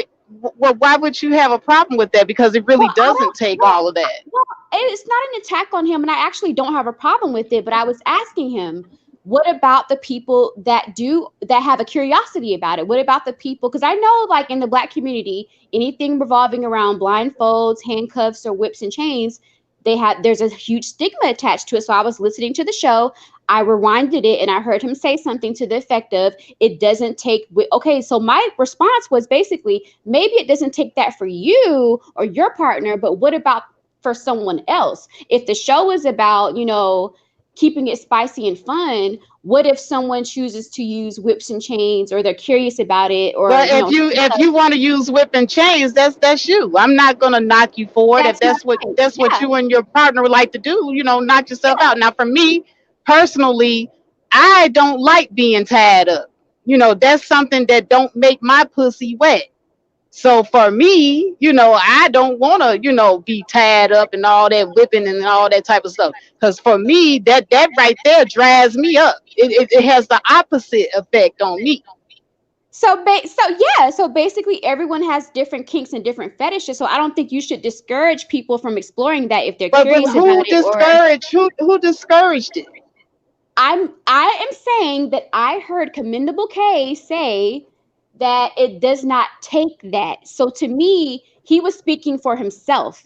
We clarified that he was speaking for himself. Well, saying that, wait a minute, hold on. Him saying that it does not take that is not the same as him saying don't do it. Well, I didn't say that that's what I heard he said. I specifically said I heard him say that it doesn't take handcuffs and whips to explore kink with your partner or to keep it fun, whatever. It doesn't. Okay. It really doesn't. Okay, for some people it may not, but for some people they have a curiosity about it, and maybe. Well, I mean, he not repping for the whips and chains people.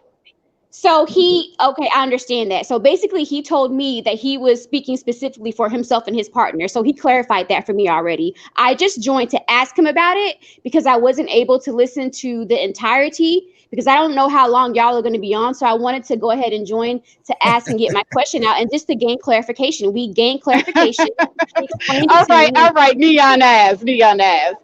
Come Neon on, eyes, everybody. Tell us, Neon Ass, tell us what are the benefits of the whips and the chains. I need you to rep for the whips and chains people. That's not everyone's kink. That's not everyone's kink.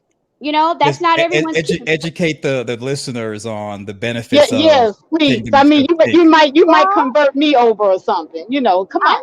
I'm not. Listen, I'm not here to convert anyone. I'm not here to. Well, educate. Because you're up here. You came up here to check CA, and then all over the place. You wasn't repping for the whips and chains people, and now you being the whips and chain person. Come on and represent. Tell us about it. Well, you have to understand. I have whenever I hear anything that is sort of stigmatic, I guess you could say. When it comes to the kink community, I'm going to have a question about it. I didn't join. I didn't attack him. I simply asked him a question. What did he mean by that? I didn't attack him or anything. I came calm. I wanted to have a conversation to understand. Yeah, because he has an actual thing that he does called Adult Playground. And he talks candidly about his whips and chains all the time. Okay, so that's all. We cleared it. We pretty much had the conversation.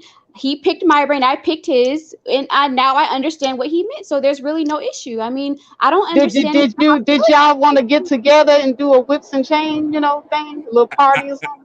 I think what Neon Eyes was meaning to say was it's all about education.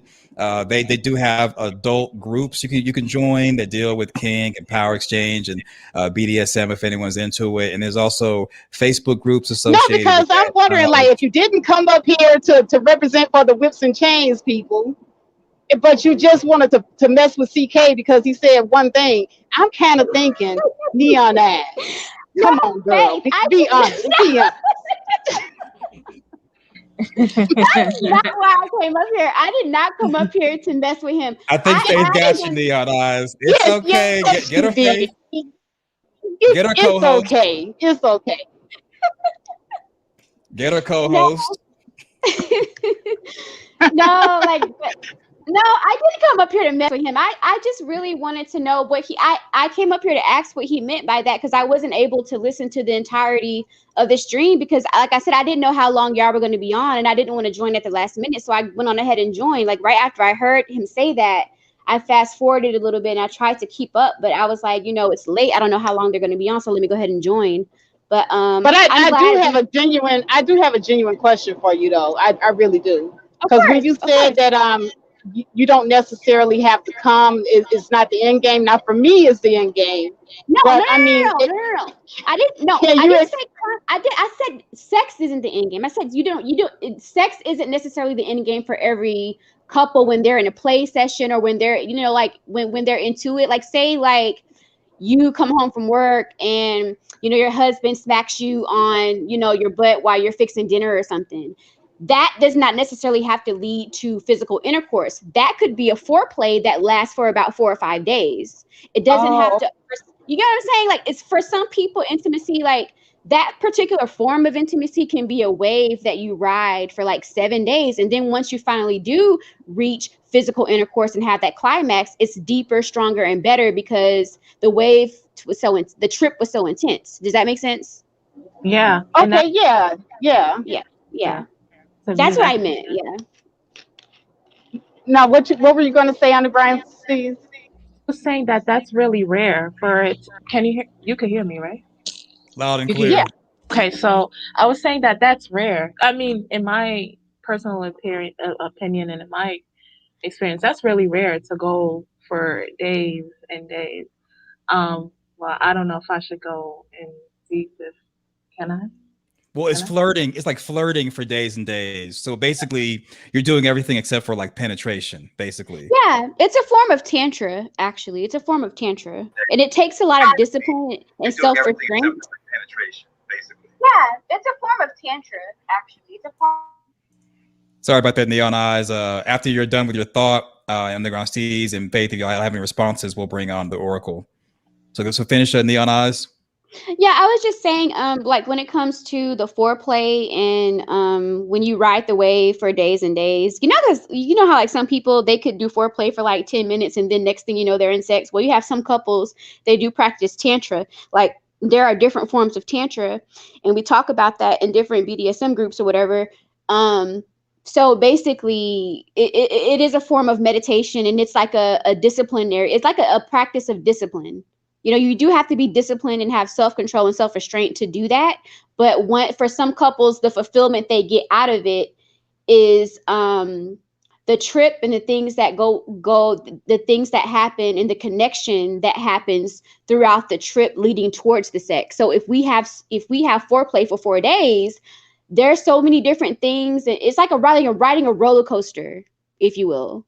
And then once you do finally have physical intercourse, the climax it lasts longer and it's a lot stronger and deeper. And it only deepens your connection with your partner when you're able to do that sort of tantra with each other, if that makes sense. Does that make It, sense? it does to me. Yeah. Outstanding. So Faith, you have anything?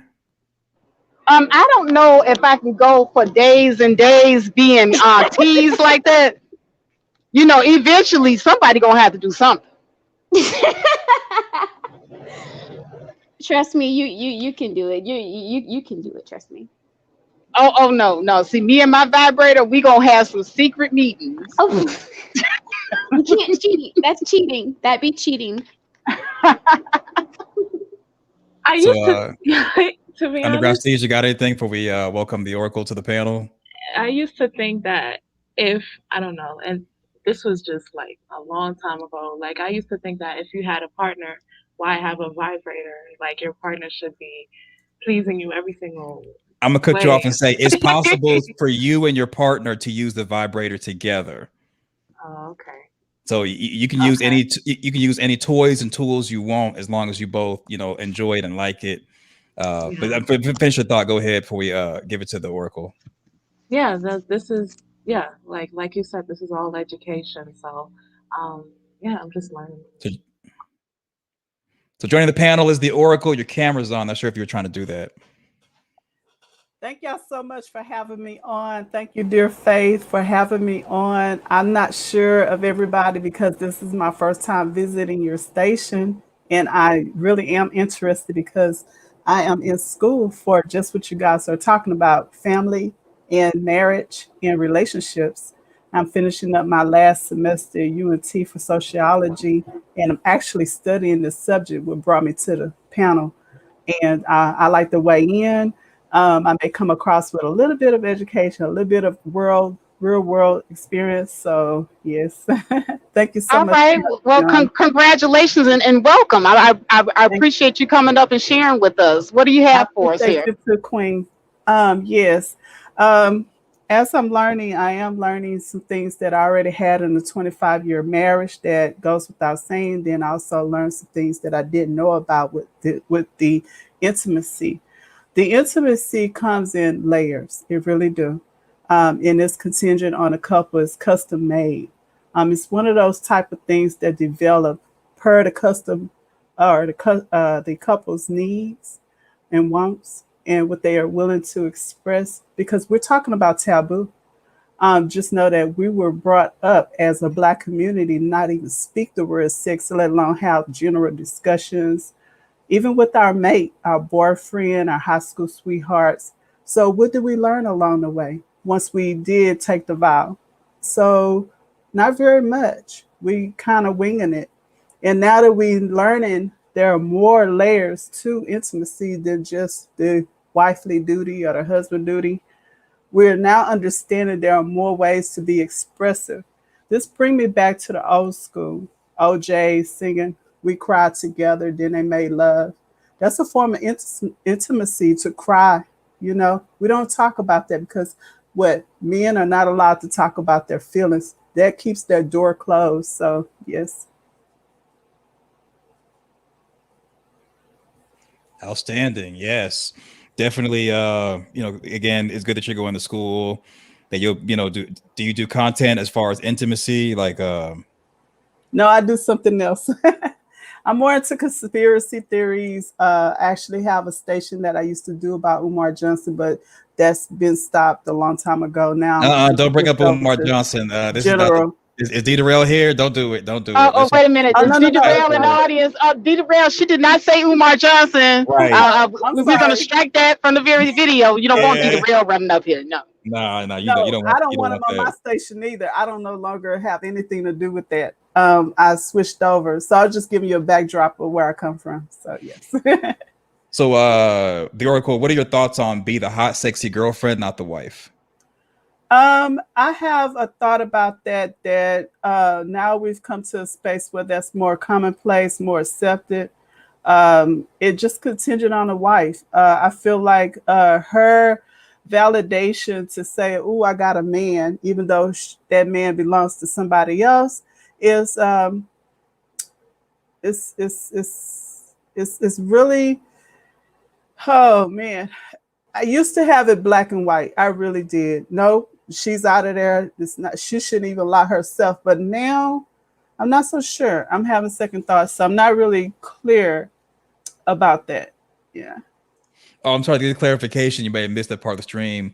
So it's kind of like when women become the wife, they kind of are like, okay, I've secured the bag, and they stop being sexy, they stop dressing sexy, feeling sexy, and they kind of put children, bills, and responsibility as priority, and they stop being fun. Whereas the hot, sexy girlfriend, that mindset is where someone is fun, flirty, and they're into having fun and wearing, sexy stuff, and ultimately Right. being playful and pleasurable. So it's not like, be the girlfriend because you might get cheated on if you're the wife. No, it's just two different mindsets. Right. I don't know if you want to revisit it with that with more explanation, or you kind of want to just pass the mic. Actually, I have one more bit to say about that. Whenever we allow ourselves to go against our moral fiber as an individual, then it's something you have to set up with your conscience because you have to look at yourself in the mirror every day. This hot, sexy chick, that's the girlfriend on the side. So, is she being more sexy and vivacious because there's a man that she doesn't have to be beholden to and him beholden to her? and he's obligated to somebody else. In other words, that's somebody else's headache. I don't have to be the wife and go down the hill of what all the responsibility wives do that will cause her where she's not as sexy as she used to be because she's a mother now, or she's not as vivacious and fun as she used to be because she's more devoted to the housework and her actual profession. I mean, we leaving out the vital things that wives do that causes her to go down this path of relaxedness, and um, she's tired. She's double duty. She's holding up the household and a place of employment, and also motherhood, and also being a wife. Whereas the man usually holds maybe one or two of those, being a father and a job, just pay the bills, be a father, and a husband, part time in some cases. So I don't know. Yeah. So Faith, you want to respond to that? Because I got a lot to Yeah, say. I just had a question for her because this is her profession that she's going into. So you're saying that it's easier for the man to maintain what he was before the marriage than it is for the woman? Exactly. Because he can proportion himself out in a manner in which he wishes. Women don't have a choice. We don't have that luxury to say, I'm gonna proportion myself out. I'm gonna hang out with the girls. I'm gonna all the things that men do, that allow them to have a little bit more freedom. We don't have that luxury. So it's kind of, I won't say unfair or fair, because there are some women that are hot, that are married, that do it all, amazingly so. But when you're put on a strict regimen for time management, budget needs, you don't have the money to always be as sexy as you like to be. It costs to look that good. That woman that's on the outside may have an added benefit for being the outside chick. Hush money, sugar daddy type situation. We can go down that road. And a lot of men like variety. They don't want to admit that all the time, but a lot of men do. You know what? And I agree with that too because no, sometimes there are some women like Beyonce. Beyonce's hot. To me, Beyonce's a 10. And yet she had to deal with infidelity from Jay-Z. And I'm pretty sure that Beyonce is probably hot around that house just as much as she is on her job. So, it still didn't keep him in the house. You're absolutely right about that. But what are some of the things that men can do to ensure that their women have the time and the money, to maintain that hot sexiness? It's not the woman, to be honest with you. It's his pleasure to have his wife. It's not really an effect on him. It's just an scapegoat. Oh, you're not as hot as you used to be. That's just an scapegoat. A lot of men are understanding of their wives not being as sexy. Some don't want their wives as sexy and hot. They got them now. They will literally put you in old women clothes. I've lived that. And don't want you to be around hanging out and doing all this freedom stuff. No, I'm going with you to the grocery store. No, we're washing clothes together. That That's kind of, that sounds like an insecure man. yeah. But it's just that he don't want his wife, two things. If he is that man with the chick on the side, he don't want his wife finding out her friends that know about them. Because unfortunately, you can't really keep that type of thing in the dark for a long period of time. It's hard to sustain that. That's why people get caught. But going back to what I was saying is when you have a situation where there is an infidelity in an atmosphere, we don't want her doing the same thing I'm doing as a guy. This is a guy's mindset. That's one. So I'm going to make sure she's as dull as possible because I don't want her to shine while I'm absent. I don't want her to get an interest when I'm gone because I'm not spending that time with her. Oh, I have to work late, or I'm hanging out with the guys tonight. We're just bar night, that kind of thing, just strip club night. But she's still in that. Um, I think it's okay. Yeah, I could see to that. It is very. But the problem comes in with this feministic mentality that some women get, because now women are starting to cheat, and it comes with a mindset, I work just as hard as he do. I'm holding the household together just as much as he do. I'm just a of a mother as he is a father. Hmm. I deserve a break too. I want the hot girl summer. I want to look good. I'm not going to be wearing these saggy clothes. And all it's going to take is one coworker, one guy she goes to church with, and it's going to go too far. And she don't mean it to. Okay. But the intimacy that she's supposed to have with her husband is being split. He is trying to hold himself out to be Superman. I can hold my wife down, please her in every way she possibly needs to be pleased, and be there for her needs, and also have a side chick and do the same for her, which is very risky, by the way, but that's a whole nother topic. Getting back to the subject, I would wish that more couples will get over the taboo of intimacy, will start to have these candid conversations about the layers of intimacy, from crying together in the bed, then finally making love, all the way to what this young lady here said um, earlier, where it can last a week, the intimacy play, like just long, passionate kisses without anything happening, all the way to maybe even oral sex without anything further than that, and then leading on to actual intercourse. And it's contingent on the need of both, but we don't open the door for each other. And that's some of the reason that door is usually closed, and it's usually shared with another person.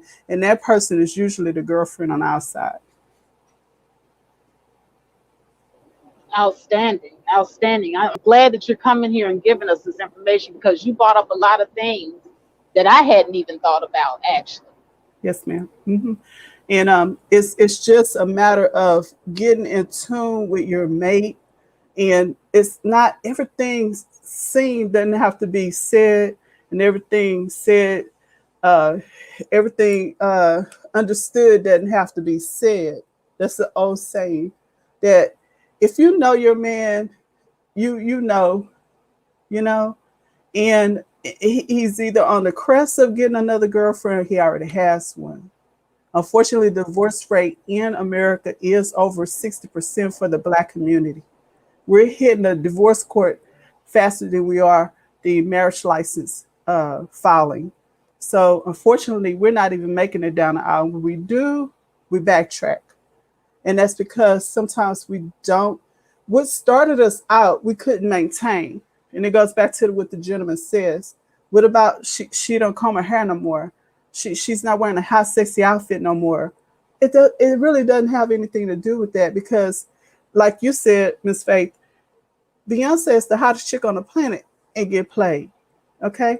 And it's just a fact of how men think they want variety.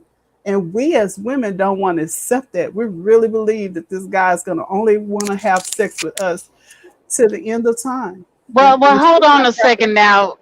So what's the solution? Should we allow our men to have other women? This is the thing. And it goes back to what we were just talking about just earlier. Knowing your mate by allowing yourself to understand him without judgment. Because 9 times out of 10, if he's a hottie, he's got hormones and he's looking like, a snack, a whole snack. Somebody else is looking at him too that looks better than you. And he noticed that, you know. And it's not that he don't lose. So This is so how men. should we allow him to step out of the relationship because he wants variety? It's a risk you take. So I am on purpose avoiding your question because I can't say yes, allow him to step out. That's ridiculous, right? Or me saying no, you should Yes, never put up with that. it It, sure it's is it's ridiculous, both. but yeah, go ahead. It's like picking a better of two evils. Is the best way I can answer that. What would you put up with? Would you put up with an open relationship? Just pretend like you don't know. Just say, okay, I have one girlfriend, Hell no. I can't or even pretend. Hell no. would you jump from relationship to? Are you a uh, um, uh, habitual monogamy? Are you a habitual monogamous person? Do you jump from relationship to relationship because you found out your old guy cheated, so you're in another relationship, he cheated, now you're in another relationship, he cheated? I mean, would you allow yourself to be there, or would you stay monogamous, or would you stay celibate? I would be single because if he feels that he needs variety, then he doesn't need to be married to me. He can go and have his variety without me having to be there. Why should I have to be there for him to have variety?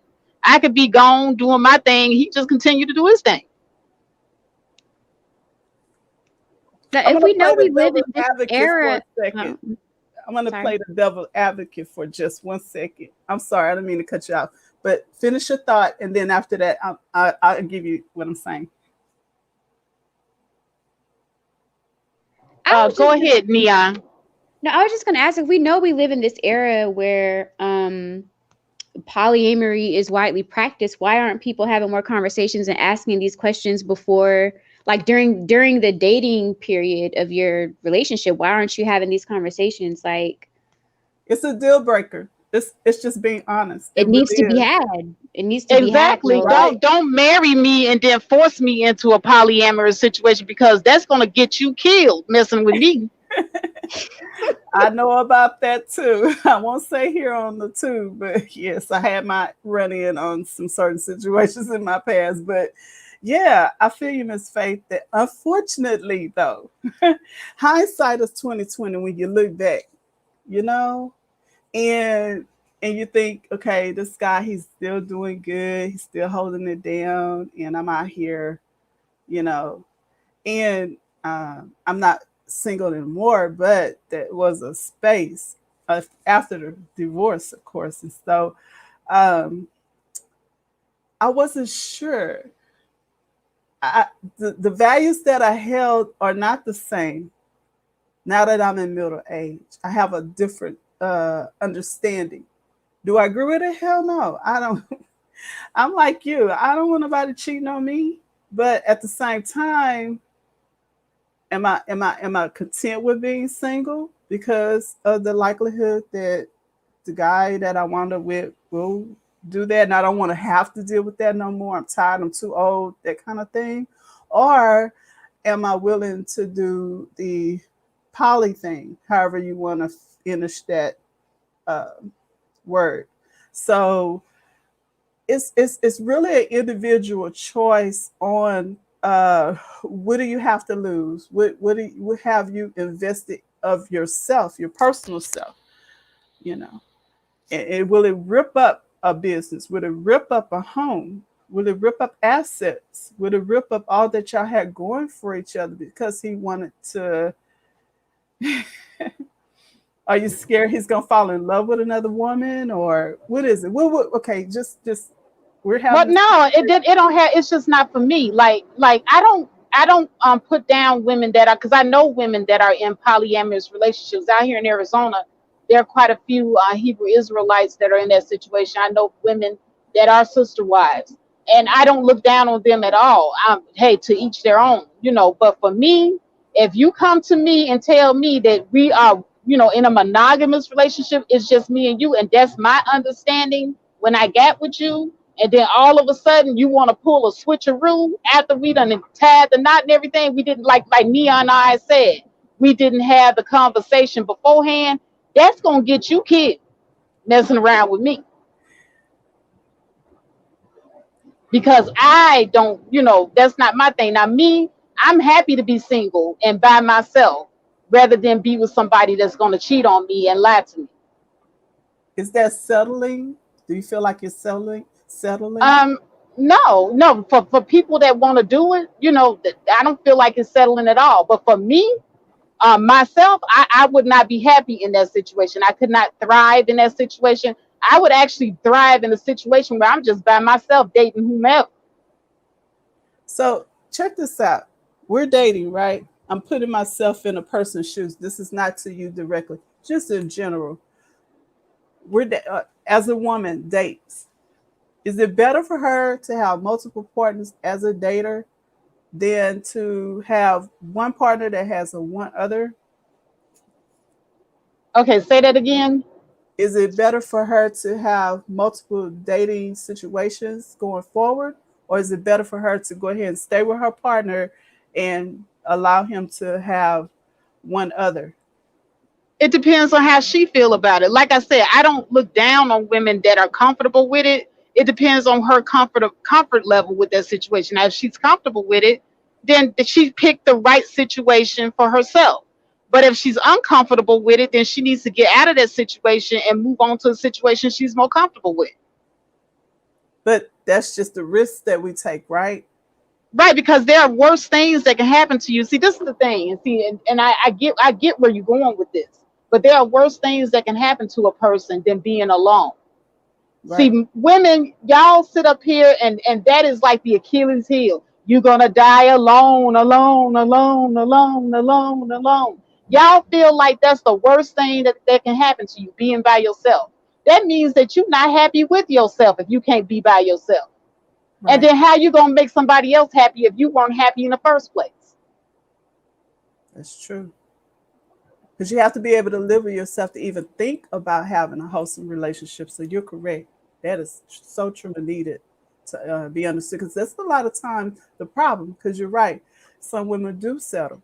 And what I mean by that is that there are not the ones that are really all the way okay with another person. They're just putting up with it just so they can say they have somebody, or Right. so they can have that security, and they're not brave enough to step out on their own and see what they can do by themselves. This is a lack of confidence. What you say? Absolutely. A lack of confidence and a lack of self love. Yeah, I agree with that. Because these things get really tricky. People, listen, check this out. That woman could get really jealous. And I've seen it. Y'all see the news? It's all the time.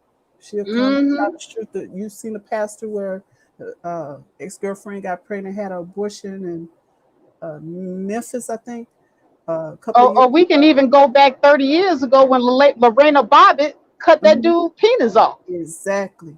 And it's all these emotions that you take a chance because you can't control her.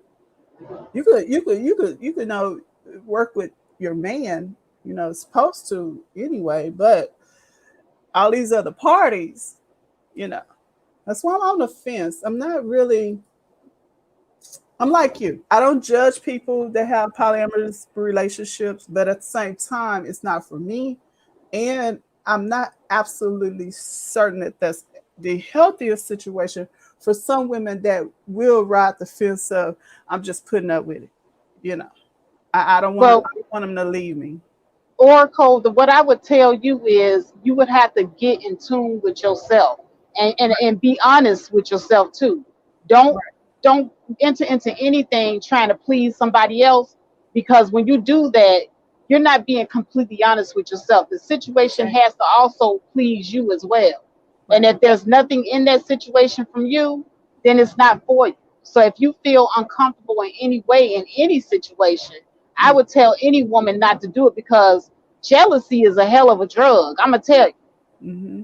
Yeah. I That's not Faith have been jealous before. I'm gonna put my hand up there. Who's a jealous woman? Faith, a jealous woman. Okay, I am very territorial. I know this about myself. See, in Faith knowing herself, Faith don't put herself in stupid situations. Play a stupid game, get a stupid prize. So Faith don't do that. right. But then you have those that will actually fully notice of the woman.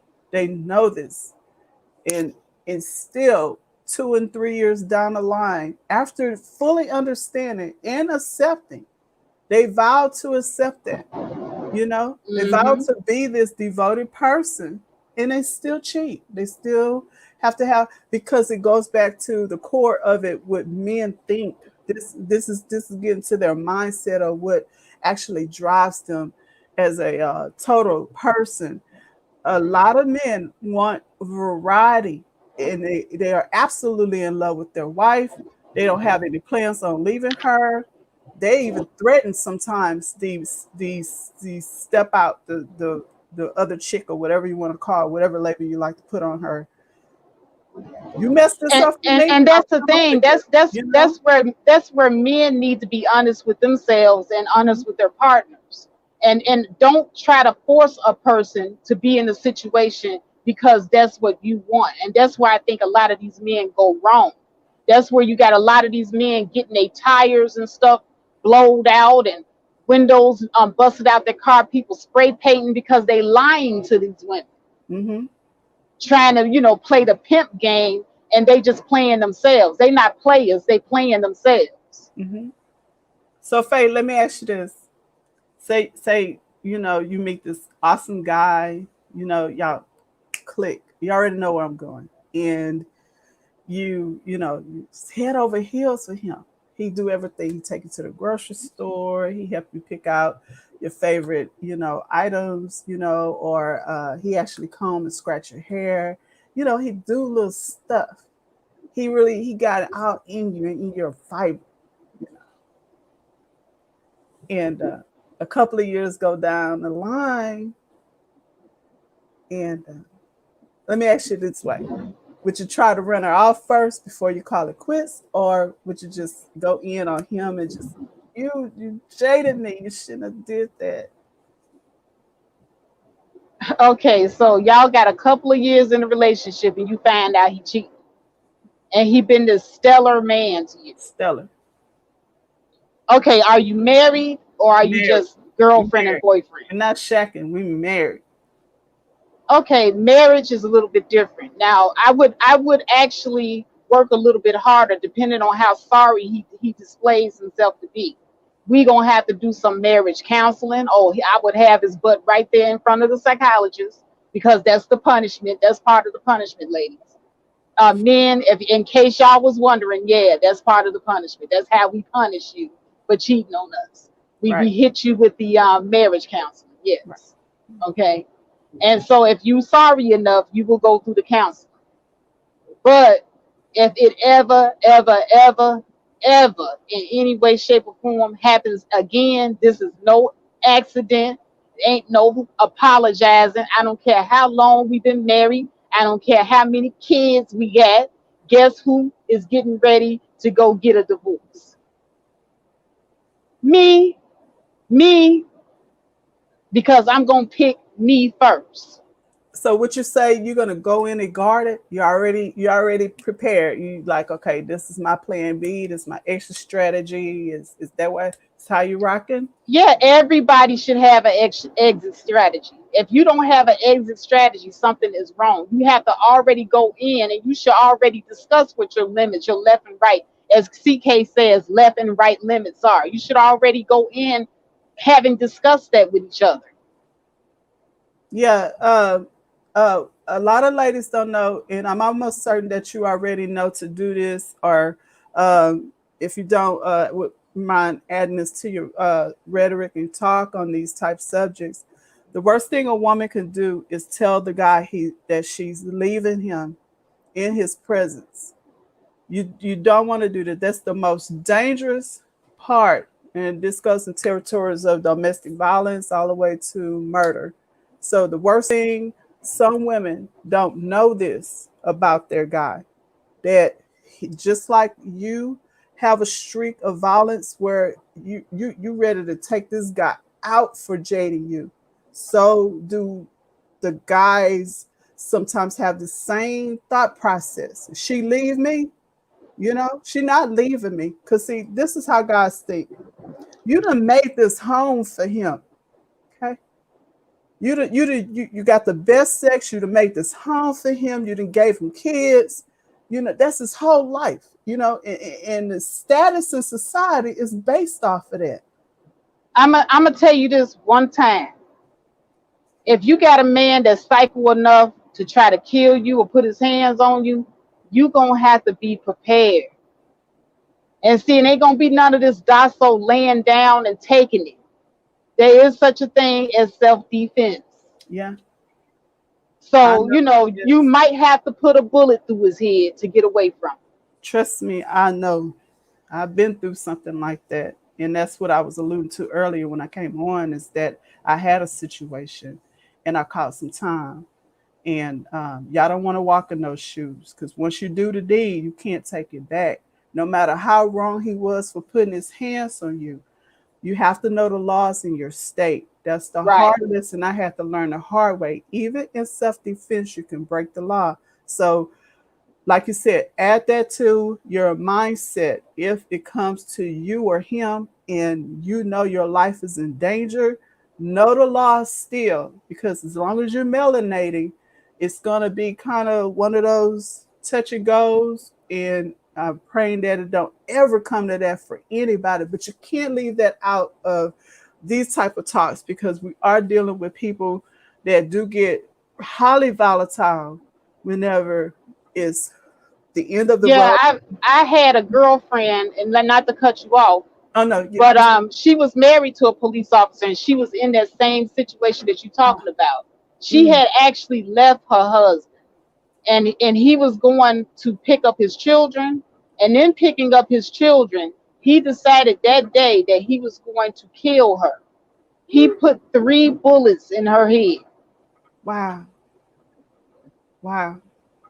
Yeah, it's dangerous because it goes hand in hand. If this guy can't be faithful enough to himself, because see, this is where we mess up, people. We're not just being faithful to him. We're being faithful to ourselves first. We're protecting our temple. We're protecting our pleasure spots and our intimate sections of our physical selves and mental selves. Because a lot of times things go too far and neither one of them has sex. There's always these variables when it comes to infidelity. And infidelity is just like intimacy. It doesn't necessarily always have to lead to sex. Like another woman cooking for your man, or another woman Hmm. picking him up and taking him here and there. His car broke down or whatever, and she just inserted herself in his world, and now he's a little obligated because what we are people that are people pleasers. We do not want to disappoint. We're But always here's the thing: you cannot dwell on things you have no control over. If true. your man is entertaining women cooking for him and Mhm. doing these things, what control do you have over what he entertains? He has to control it, and it goes back to self-respect, faithfulness, faithful to self. That's why it's so important to be faithful to self. Not necessarily a partner. Let that be the Hmm. major force of why you even being faithful in the first place. But of course, it should always start with self. So it won't even go there. Even if you're just single, you have boundaries. You know how far something should go. And a lot of men, they are how you say, looked up to when they have multiple women. They get reward for that by society in so many ways. Passing But the but guess what? But guess what? As women, we can only control what we can control as women. And I'm gonna tell you, mm-hmm, black women, we have to get a little bit more peace of mind, a little bit more self esteem. We mm-hmm, got to get a little bit more. What's the word I'm looking for? Um, some of us confident. ain't got no, not confidence, but Mm-hmm. we just too desperate. Oh You know, yeah, we got to get a little bit more. Come out of being so desperate all the time. Get some right, peace of mind. right, Part of getting some peace of mind is controlling the things that you can control. Knowing that the only person that you can control in any situation is yourself, right. is that right there in and of itself is going to give you power. Yes, When you realize that you cannot control what a man do, the only thing that you can control is whether you stay or leave. That's right, it. right, You got two choices: either you deal with it or you vote with your feet and leave. right. Yeah, a lot of men are not content though. You know, and that's pretty much uh, in it of a nutshell that it just comes to a place where that one excuse gives them that pass, that hall pass, that one thing. Oh, you don't keep your hair up. Oh, you don't give me as much sex as I like to have. It's always the woman's fault, right? Hmm. But he built this relationship with her. So it's 50-50. It's not the woman's fault, it's both their faults. If it's going to be any fault at all. Life happens. We're living our lives. We're not trying to put on a show. It's real. uh we get just as tired as anybody else. Women are looked on as super women in some men's Right. eyes, and they're expected to do everything on point, tiptoe and dance to the tune at all times, 24 hours a day, be happy. You're not supposed to have any emotional letdowns or breakdowns. You're supposed to be the rock. I could go on and on down a litany of things that women are expected to do. But where's the woman's ability to expect the same of her man or her mate? But What you have every right to expect the same. But here's the thing. Do you remember that movie Belly? yes. Hmm. Do you remember the part where Tion was talking to what was her name? Kim? Yeah, when they were walking down the street and she wanted happiness like what T Boz had. Right. Do you remember what T Boz told her? Yeah. You have to be happy. You have to make yourself happy. You happiness is Exactly. inside of you. It's Exactly. not in another person. Because God Exactly. forbid that person should leave, you still have the capacity to be happy. So that's proof right there that that happiness belongs to you. So you're right. Hmm. Don't go Right, chasing. and and one other thing. I'm sorry, I'm gonna let you talk. But Oh no, you're fine. one other thing that she did point out. She said whether she was going to be with her man or without or not be with her man. She said that she was going to be happy regardless, with or Regardless. without a man. And so, Michael Israel, if that answers the question that you asked me, what am I going to do if I leave a man and am I going to get another man? Who cares if I get another man? I'm happy with or without one. Right. That's the point. With or without one. Yeah. But somebody else wanted to say something. I'm sorry. I mean, if Yeah, I got some notes. Oh, go ahead. Neon Eyes, go ahead. oh, I was just saying, she can go continue if you want. Yeah. Oh, I'm sorry. The underground seas. It's hard to tell about the little glowing thing. Yeah, whichever one I want to go. I just kind of had some notes from No, the exchange that. no, I don't have anything to say. I'm just listening right now. Oh, underground seas. You got anything? Well, I think my fear is the possession. And as this lady was saying, I'm sorry, what's your name? Hello? The I'm Oracle. Jane. I'm Oracle? Jane, but they call me the Oracle. You can call me Jane if you like. Hmm. Yeah, so as Jane was saying, is that's my biggest fear. And funny you mentioned about protecting yourself because yesterday I actually did a stream regarding and it was about a map. So it was just I was just giving my thoughts on the states 51 states that are no carry and carry states. And I live in a state that is a no carry state. Regardless if we license conceal, it's still a no open carry state. And with what's going on, I don't want to be too off with this, but with a lot of the things that's going on with Black women and dealing with um, people that we don't even know, um, we're punished for not only just speaking our mind, but um, replying the word no. So there's instances from what happened recently in New Jersey last month. A woman was walking down the street and she was shot because she didn't allow a man to fill up on her. And also recently, what happened with the lady that didn't allow this man to buy her a drink, so then she got bid on, and then also other cases where people get spat at, and just a whole bunch of things that's going on, and because of that possession, it's it's about do as I say, not as I do. So being that some women can accept other men talking to whomever, just know that you're just another option. Don't there's no thing I personally believe that there's no such thing as the main chick or what have you, because as soon as you get into an argument, there go to triangulation, there go to gaslighting, there go all of that. So but it was all planned out. They don't respect you. Because if they were really into you, why would they have to bring up another woman? That would bruise their ego if you brought up another man or date multiple men. So then with that, you're becoming, for you to accept that, it shows that you are desperate. It shows that, I would say that, um unredefined, if that's, well, that's probably not a word, but whatever, that old definition of pick me or pick Misha. That's before Face did a stream with I'm sorry, what was her name? What was your friend's name? Love wisdom. Love Wisdom, thank you. That was before Love Wisdom redefined that term.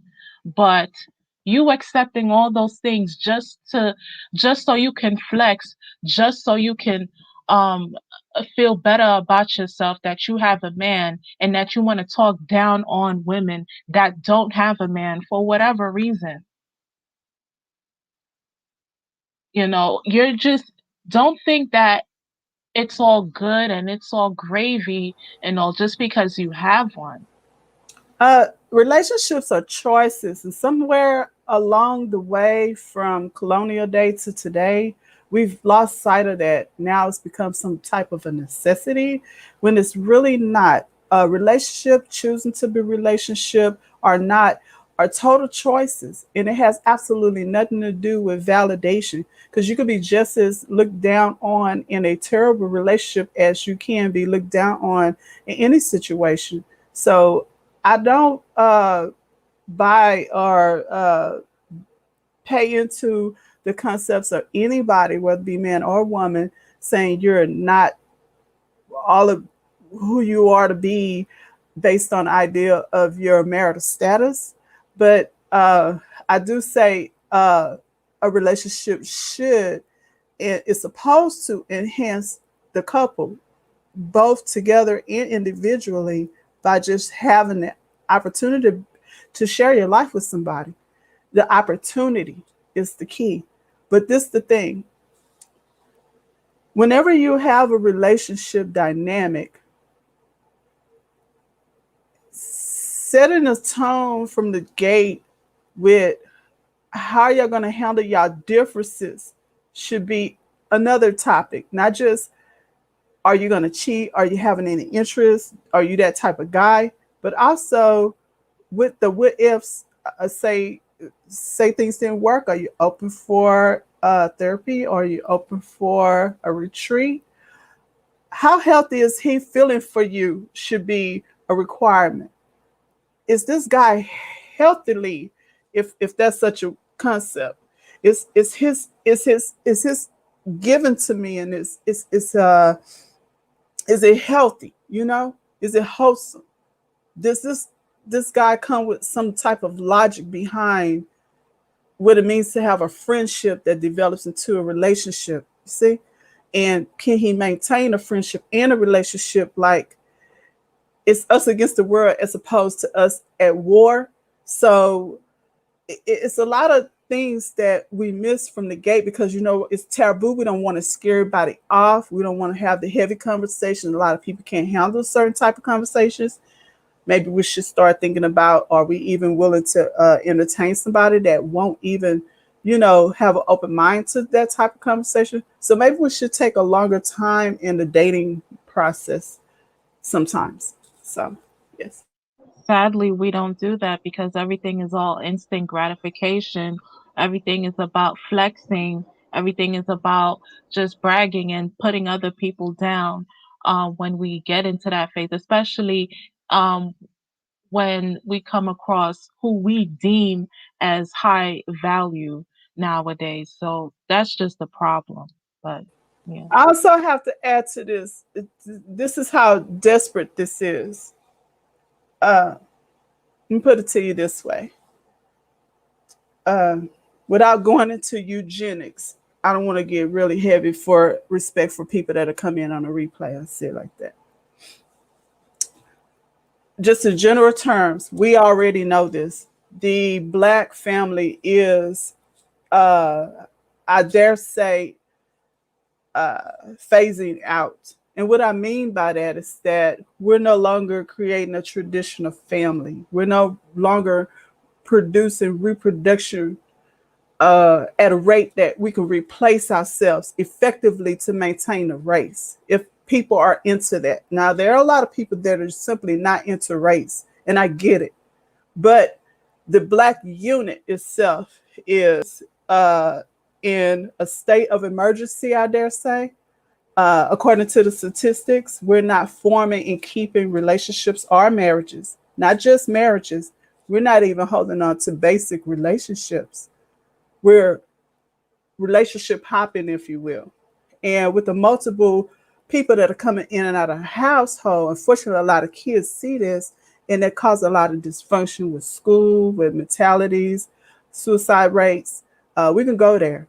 And until the man and woman in the Black community, or should I say the other way around, until the Black man and the Black woman in the Black community start realizing this concept, maybe the men would think, I want my seed.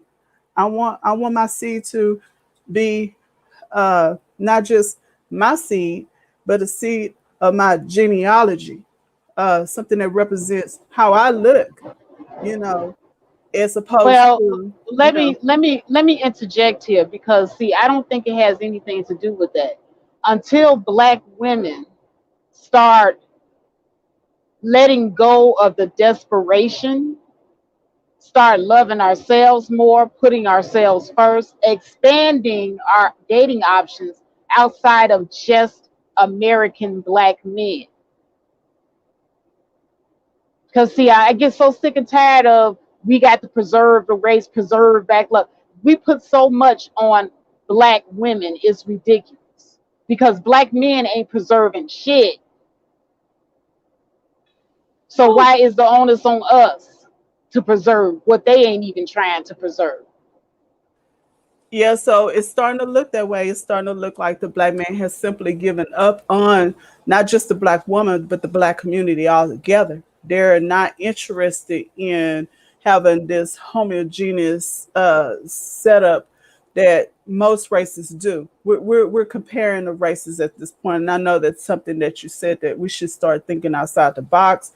That we're no longer having a viable mate to look forward to in our Black men, and we need to Mm-hmm. start expanding our wings as far as having some chance at something decent.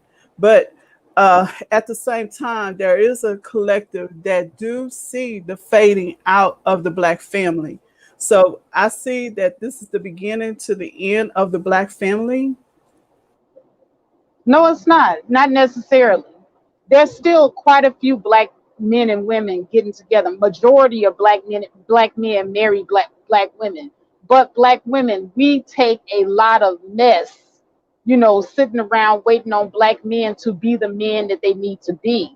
And what I'm saying is, instead of us fighting amongst each other over the same penis, or the last penis, as Cluster B would say, instead of us fighting over the last penis, we need to expand our options, because there's more than the last penis out there. Now, my daughter's married to African. And I am also with African. I don't share any of my personal life on the YouTube or any other social media platform for various reasons. But I'm not saying that to encourage anybody. That's just me personally. And it wasn't to do more or less with his culture or where he's from, as it was the person himself. So, um, if you were to say, okay, you're a hypocrite because you're talking about the Black family, you're with a Nigerian, and da da da, going down the line. I get it, but it was that I did what Faith did. I did what Faith suggested in my situation. I didn't allow my concept of what an African American family uh, meant to the society of Black people dictate to me how I should pursue love. How should I pursue a mate? How should I pursue a lasting friendship? Yes, That can last yes, through the ages. I pursue somebody for me, yes, and I have to concede what you're saying. And I'm not saying every Black woman needs to go get her a Nigerian. I'm not saying every Black woman should even get an African. But No, every black woman should get the best man for the job, as But Crystal McPherson said. And if the best man for the job just so happens to be Nigerian, or he just so happens to be non-black, period, then so be it. But we shouldn't beat ourselves and each other up over. can I go after Faith? I've been kind of waiting. We'll go ahead, Faith. You Oh, finish. yeah, yeah. Go ahead. I'm sorry, CK. All right, Go I got some ahead. notes, and I got some notes. So, you know, since I'll start with the last thing you always said, and then I'll go back to the last hour and kind of just respond to some stuff. So, every race has undesirables and low tier. It sounds good, it sounds sexy to expand options. We're not being chosen. Woe is me. But you got to understand that Faith found the report, and we did a stream that when it comes to other races, more than likely that when you do date out, you're going to be selecting the bottom tier, the lower of them, or the undesirables, and you may end up experiencing the same thing within your own race. I'm not saying that you should be, you know, just confined to black men, but you have to understand that whatever you should focus on what you want, not why you're leaving. And most people are focused on, I don't want to get a black man because they are hitting us upside the head with skateboards, throwing us in dumpsters. They talk bad about us online.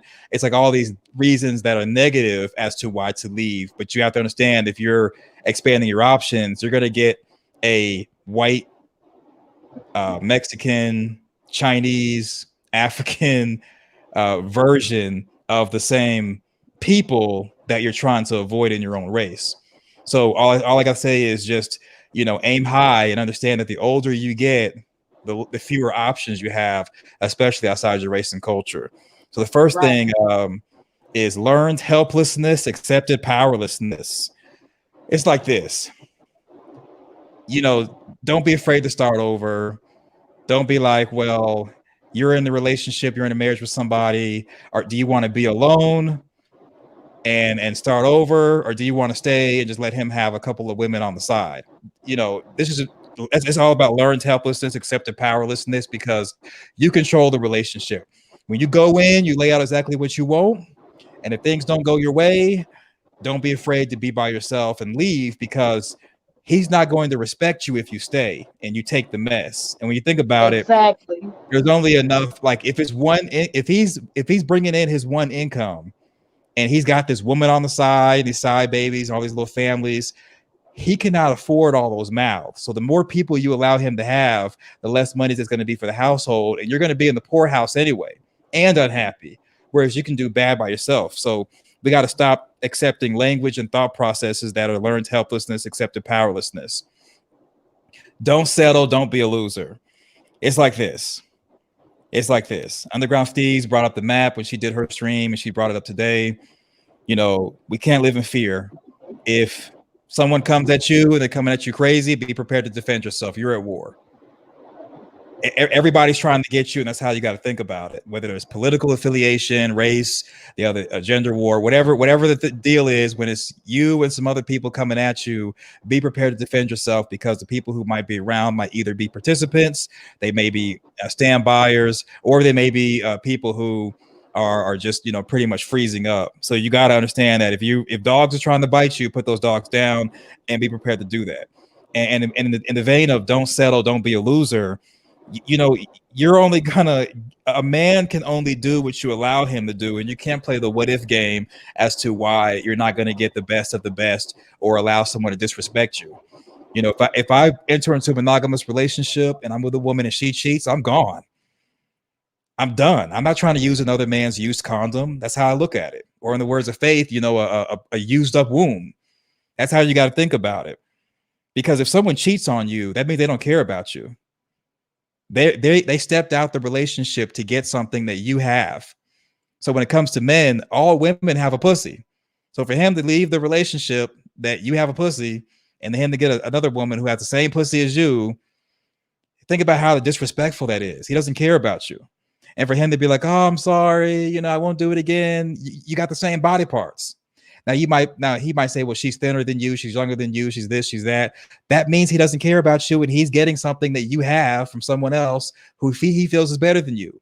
So you need to choose yourself and leave. Even if you have to start over 1,000 times, it's better than being in a loveless relationship where it's Saturday night, you're at home with your wine and your cats, and your husband is out there, smashing a whole bunch of crackheads, and then he comes back to you and brings you crabs. Be happily single. You can do bad by yourself. We have to learn to be happy and love being happy and choose ourselves first. Because if you don't choose yourself first, you're going to choose yourself last, and you're going to be with a whole bunch of different relationships or in one relationship. And even though you're sleeping with one person, if he's going out there messing with like 20 different women, you're sleeping with those same women. You think he's going to use a condom every time? No, he's not. He's not. And then even if he does use a condom for vaginal penetration, I'm sure that she's putting his mouth on him. He's putting his mouth on her. And then he's kind of going to come home and try to kiss you on the mouth or try to use your silverware. No, thanks, but no thanks. Choose yourself. Be happily single. We all got choices. And you can choose to stay in a bad relationship. You can choose to stay with someone who's cheating on you, or, you could choose yourself. And if something happens, you just leave. Now we got to stop. We got to stop having a thought process that we're afraid to start over. That we're afraid to what about this? What about that? Well, don't break up with him while he's in front of you. He might go crazy. The dating period is where you get to know someone. And the same way we're on these YouTube panels talking about topics, you need to be asking your man or your woman about topics. Well, man in the situation about topics. See what his responses are, and you can tell he's crazy based off his responses. Because the thing is, someone can have that mask of the representative. When they get upset and angry with you, that mask is going to come off, and they're going to give you a glimpse of who they are and what they are. You need to believe them. He will only do what you allow him to do, point blank, period. So if you're like, well, I'm okay with him having side women so I can at least be in a relationship, just know that his income is going to be less as far as what goes to the household that you get to have, because he's going to have these side women and side families. And people who are in polygamous relationships, I'm sorry, they're not rich. They're not rich. Everybody wants someone who makes 6 figures. You can make $500K a year. That $500K a year goes less than it normally would with a 2 people or maybe a couple of kids. But when you got a wife and kids, and then you got the side woman and these other women he's taking care of, he's paying for hookers and going to strip clubs and stuff, that $500K becomes less. And sooner or later, you're going to have to leave, because you're not going to want to be in the poorhouse, or you're in the poorhouse and he's going to leave you. So if you're in a situation where you're being done wrong, it's better for you to choose yourself and you leave first before you get left by yourself holding the bag. There's so many women out here who've accumulated debt because the man up and left because they were trying to be faithful to a bad situation. And now they got kids, they got no skills, they got mouths to feed, and they're on welfare. Stop accepting fear-mongering and shaming language to convince you to be in something that is mess. It's like this. When I get, the woman I'm with now, we go to really nice restaurants. We do really nice things. And one time we walked past a dumpster, and I'm thinking, imagine if we or I had to dive in that dumpster to eat. It's the same thing with relationships and mindset. If you're dealing with somebody who's trash, why would you choose a trashy person when you can choose yourself? And then sooner or later, you can either have someone come along who might do you right, like D. Durrell did in that skit with Faith, or you could do yourself right and be happy. Happiness is a choice. You always be ready to start over. Don't accept abuse or a cheating man. Lay out exactly what you want and need in a relationship. Like, lay it out in the beginning. And if he doesn't give you that, then be prepared to move on and be done with it. And while you're in a relationship, marriage, what have you, start a business or invest and squirrel away your money. So if you do have to leave, you're not starting over completely from scratch. Be honest with what you want. So people are like talking about polygamous relationships and having multiple wives, multiple husbands. People can't even afford that stuff. Yet, and the thing is, they'd rather live a lie and think that they're happy, but they're not really happy, because they just basically want to have their cake and eat it too. And if somebody wants to be in that, so be it. But you need to be prepared to walk away from that if that's not what you want.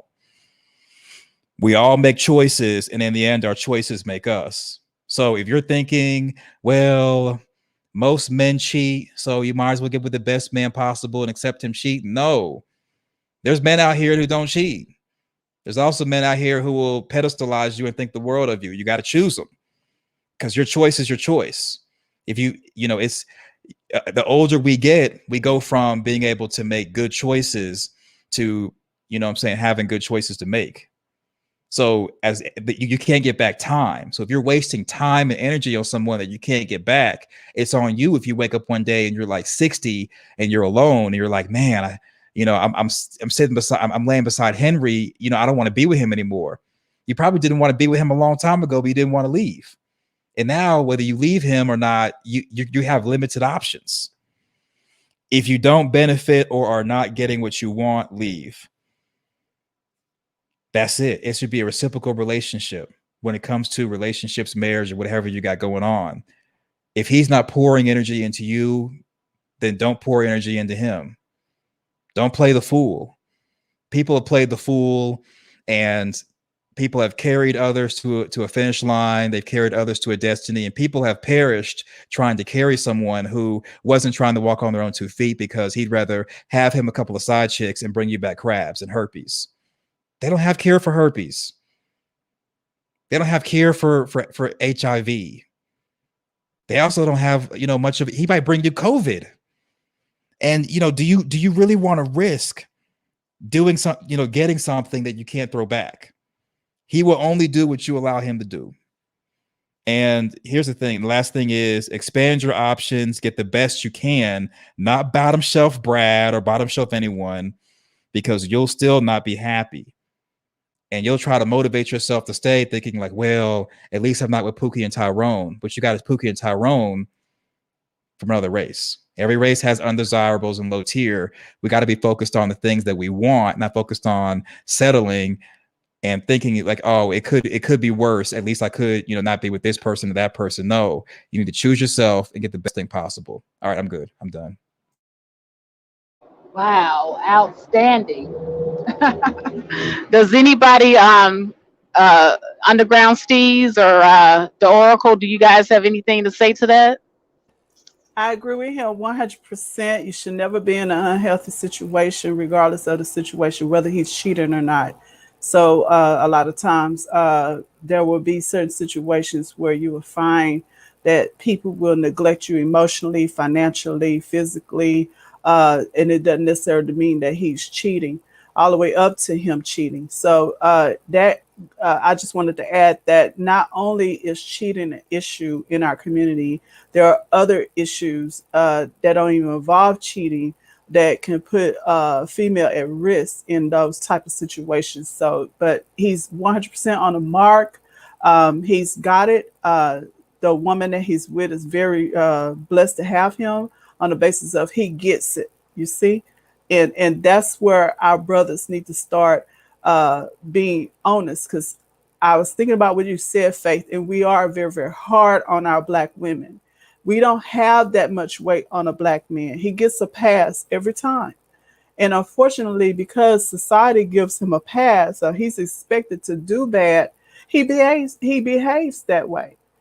Until he starts having respect for himself, he will never get that. He will be the one that dies alone. He would be the one that's in and out of incarceration. He would be the one that's an AIDS victim. He would be the one that's always in and out of relationships. He can't like nothing down because he can't devote to himself. It's about devoting to yourself first. That's why it's so important to be faithful to yourself, regardless of who you're with.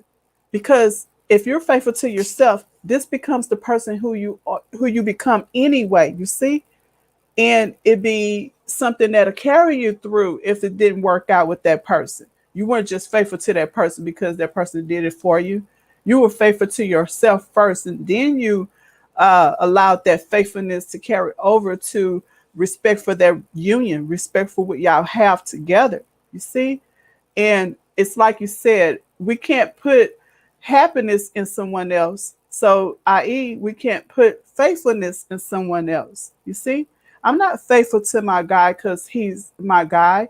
I'm faithful anyway, regardless of who I'm with, because I'm going to always choose right for me.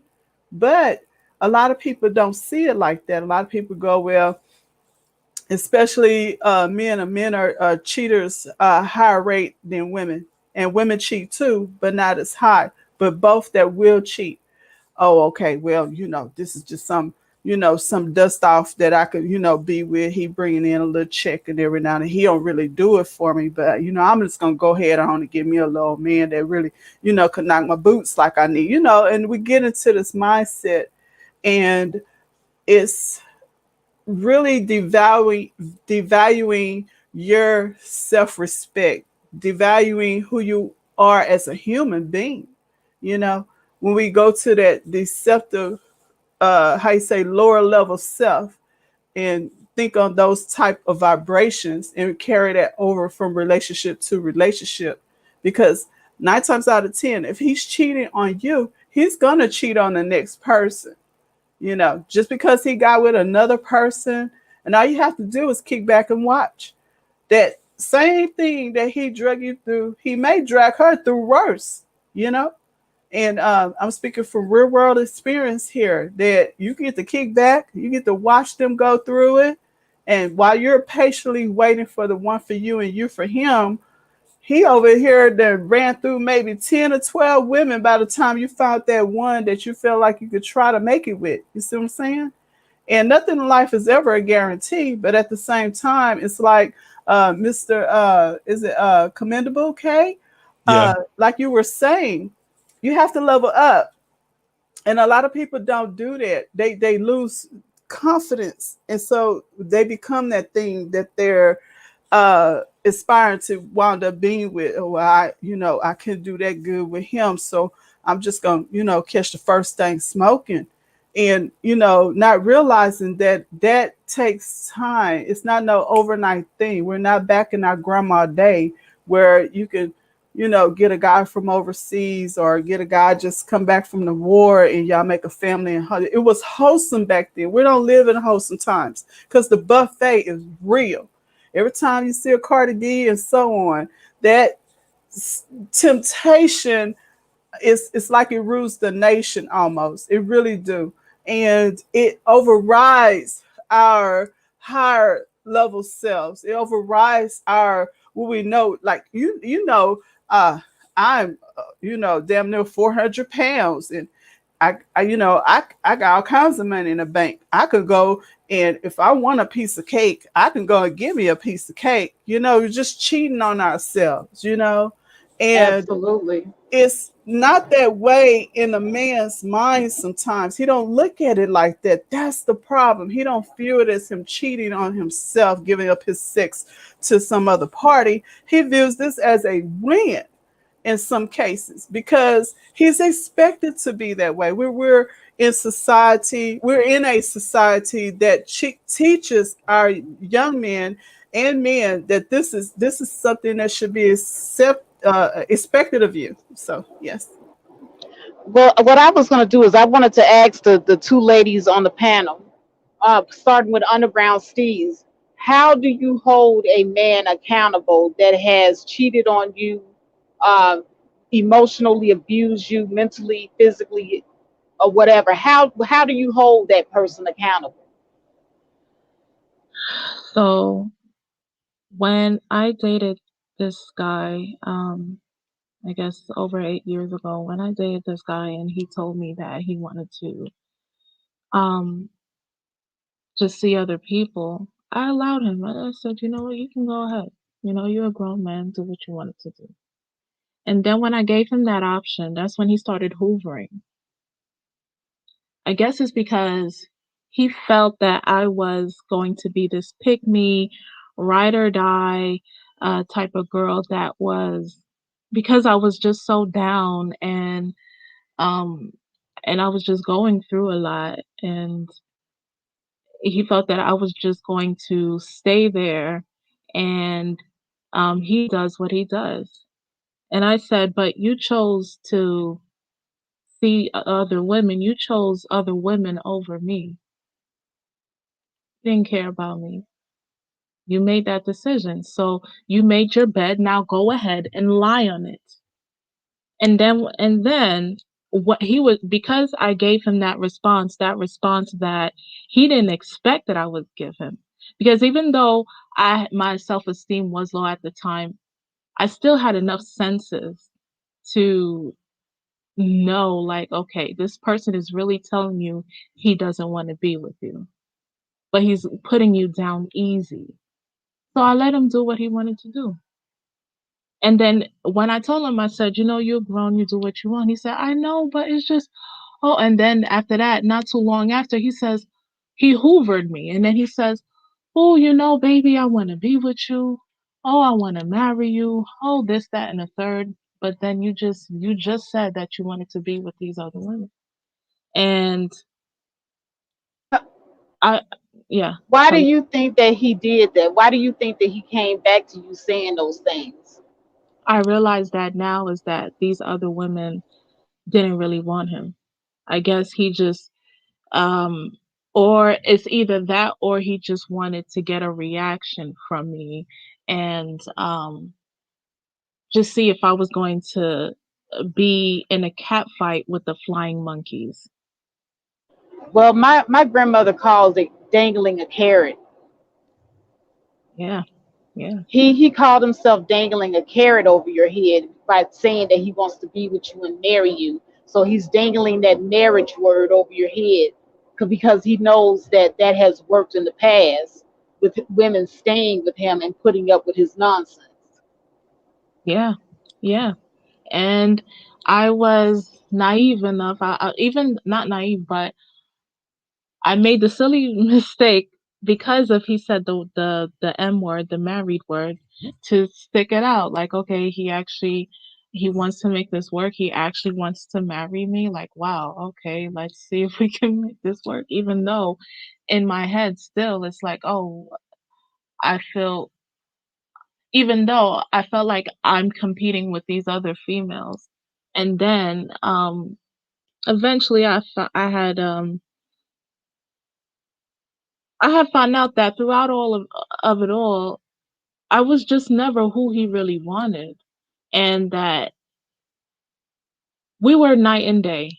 And um, I stuck it out with him for whatever reason, and it just became a disaster because when he left and he was getting this good job, getting paid handsomely, and you know, just living his best life, and then leaving me and not even um having me meet with him into the airport and saying our goodbyes to his son and all that stuff. And then as he went away and he went in the West Coast, that's when he started bragging. He's like, "Oh yeah, well, you know, I'm dating these other women now, and you know, they find me attractive and all this other stuff or whatever." And like, just rub it in there.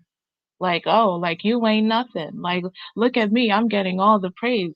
He's getting all this type of attention, making me feel like I was nothing, making me feel like I was uh, just someone on his harem. Like I was just nothing to him, really. Just a fuck. Oh, I'm just sorry. I don't mean to curse, but just someone that he wanted the pleasure with, someone that he could just brag around to his friends. And mind you, he was a dusty Chad. He wanted to brag to his friends that, oh yeah, he got this baddie girl there. Yeah, and at that time I had just lost weight, and also I was getting a lot of attention. But that's another thing. But either way, it's just he wanted to brag. He wanted to use me to brag to somebody else that he had a hot baddie that he could wrap around his little finger and then discard me when he didn't need me anymore. Now you said that when he dropped that he would have been interested in marrying you, and that is what prompted you to stay with him a little bit longer. Yes, yes, That bought him a little bit more time, and exactly. that's the reason why I call it dangling the carrot. And this is what a lot of guys will do to buy themselves a little bit more time after they done did their little dirt. They'll say little things like, "Oh, I want to marry you." They may even go out and get you a little promise ring just to buy themselves a little bit more time. True. But at the end of the day, if he didn't respect you before, the respect isn't going to all of a sudden come just because he gives you a promise ring. Right. You're right. Yeah. The audience, not me, the audience wants to know, was this guy in his 20s, 30s, or 40s? And where on the West Coast did he move to? That's what Sir Anthony's asking.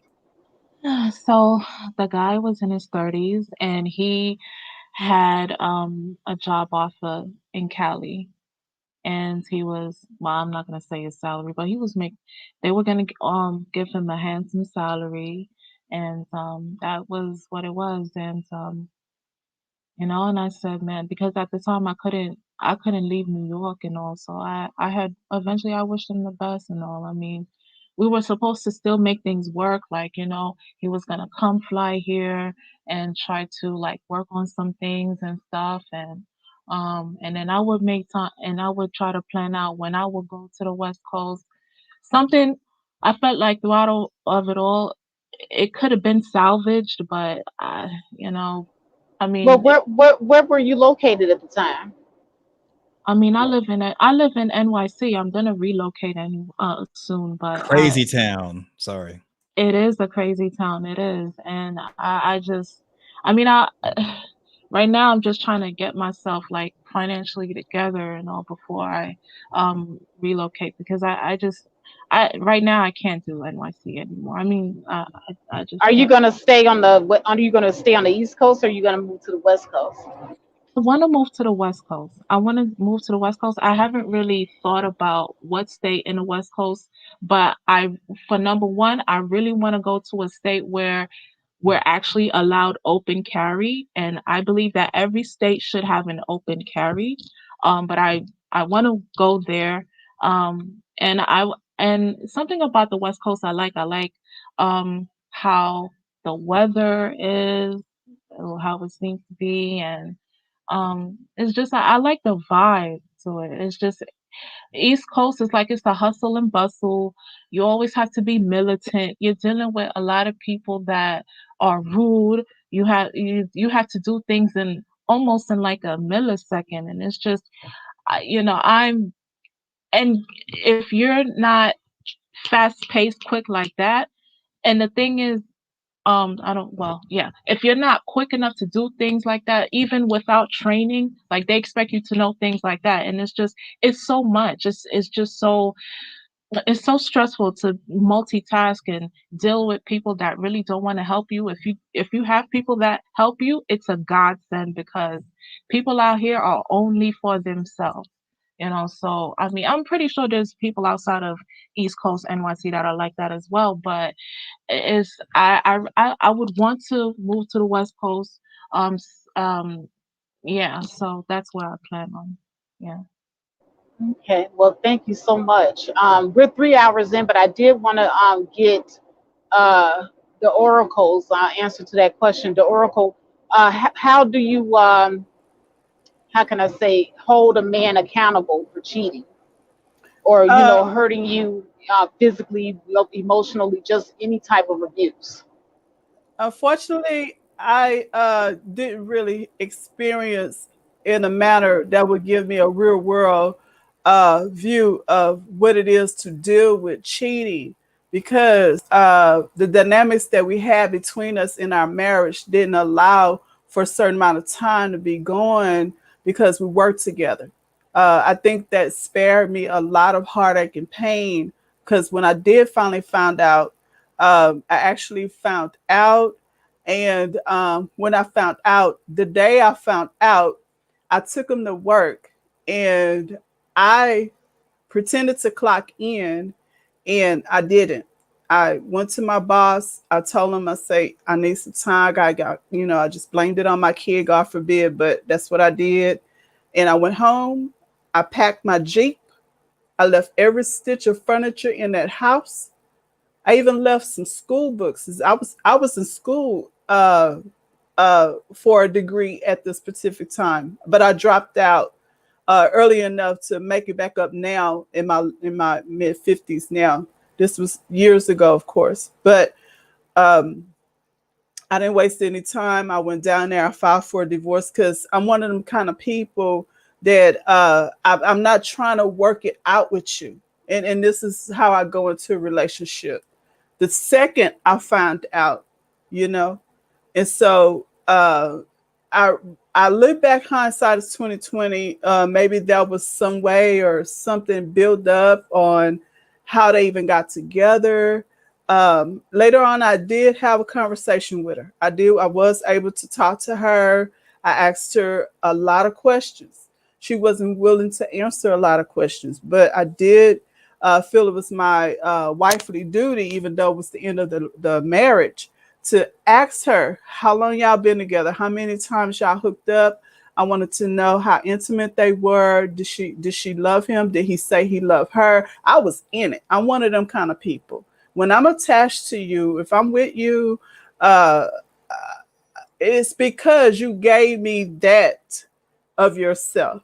You gave me that. See, this marriage came with all of what young couples will hope to have for themselves. We were a team. We were one of them Bonnie and Clyde types, right? So, without trying to tell you too much of everything, I just give you the highlights on how that ended.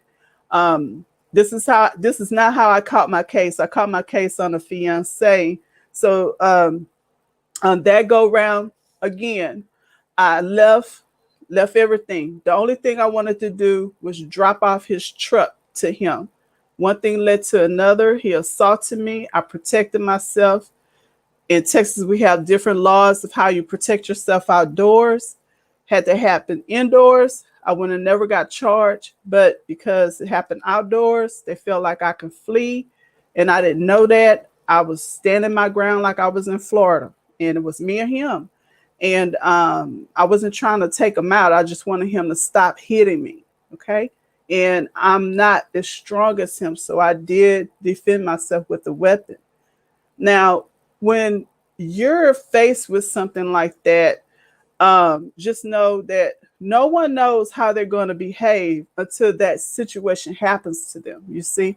So, as women, like you said, you will want to be in a state where there's open carry, where you have a right to stand your ground in case you're assaulted. Because we may be fluffy, but we're not as strong as men. When they punch, and it really can tear up your face. I still have the scar to this day. Um, I didn't have the right representation because I just didn't have the money. So in some cases, you were like, okay, why didn't you just get an attorney? I did, but unfortunately, I didn't get a attorney that was good enough. So I'm just giving you a real world experience of what it's like to walk away. And I learned then that the worst thing you can do is tell a guy you're leaving, because that's when all their feelings come out for you all of a sudden. All of a sudden, they want you. All of a sudden, no, you can't leave. What do you mean you're not walking away from me? I'll beat your ass. You just, this crazy person comes out of them like, wait, I knew you for 10 years. But that's not This is not necessarily you. love. It's not necessarily love, and I don't want anybody here to get it twisted. When a guy goes off on you like that, never think that that is love, because a lot of times they just don't want the loss of the control they had over you. Right. That's But right. I'm gonna go ahead and start wrapping it up because we are going into 4 hours, but it's no over 3 hours into the stream. But if you ladies have any final thoughts, I'll give you a couple of minutes to give us your final thoughts, and then we're gonna end the live stream. So go ahead, Underground Steves. You have 2 minutes. Okay, so as love wisdom says, pick me. Pick yourself first before anything. Because if you get out of toxic relationship, um, whether if it's a relationship where the person is the same race as you, don't think that it's going to automatically get better with any other race like that. So you have to know what it is that you want. Take some time for yourself to find out what you want, what you don't want, and use that the same things that you no longer deal with that partner to other races of people. So don't give people the benefit of the doubt, regardless of what the color of the spectrum is. So that's my final thoughts on it. All right, sis, and thank you so much for joining us today. And please do come again. You too. All right, and the Oracle, you got 2 minutes. Go ahead and give us your final thoughts, sis. I thank you, Miss Faye, for having me on your show. This was a sure pleasure. I enjoy these type topics. It's so needed in our community, regardless of who you're going to be with or who you don't want to be with or who you are with. I feel like you should love yourself first. Always pay attention to anything you feel that isn't right. Don't let it go, because a lot of times what happens is we let things slide. We let another thing slide and it builds up. And then next thing you know, you got yourself a problem. So always love yourself first. Only pick a person that picks you and you pick him on the basis of because y'all click, y'all meant, you feel like that's right, that's the right situation. Don't force it. If it's not something that feels right, just let it go. Thank you so much. I appreciate you having me again. I look forward to this again soon. Y'all have a blessed night. All right, you too, and please do come again. Okay. All right, so we're down to us two again, and Yeah. commendable K. Wives This must. this this really morphed into something else, didn't it? It did. Wives must be sexy and fun too. I think that's the main takeaway that we should kind of have, because all the other stuff was kind of, it was interesting, but it was almost discouraging. Yeah, And it really was. so my final thought is a relationship should be about helping each other deal with the stress the world brings, not adding unnecessary stress to each other's lives. And a one wise person told me, and I'm starting to adopt it and truly understand it, and that is don't make a mountain out of a molehill, even when trying to talk about wives must be sexy and fun too, because you can what if all day. But I think the stuff that we said in the beginning of the broadcast were some really good takeaways, especially the points we had. And that's what it is understanding that people are people, and if you're seeing warning signs as far as signs of trouble, then yes, you can't be sexy, and then you got to kind of deal with things accordingly. But ultimately, communicate with your mate, ask him what would make him what he likes to see you in, what he wants from you.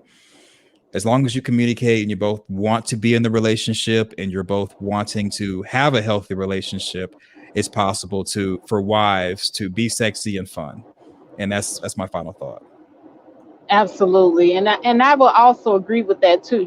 Wives need to, just because you get married, just because you have children and you got to deal with the hustle and bustle of everyday life, you should not forget who you were when your husband met you. If you have issues where you're letting yourself go, you're not fixing yourself up anymore, you have to think about how that's going to affect your partner, because he did not meet you not combing your hair, not brushing your teeth, and not caring about how you look when you go out. So, keep those things in mind. And also keep in mind that, communication is key. You want to continue to have fun communication with your husband. You don't want to communicate with him bringing problems to him all the time, always complaining about something. Yeah, he's your husband and he's supposed to be there through the good and the bad times. But at the same time, if this is a reoccurring thing that you're doing, that all you're bringing to him is conversations that's like on a low vibration, that's not good for the relationship.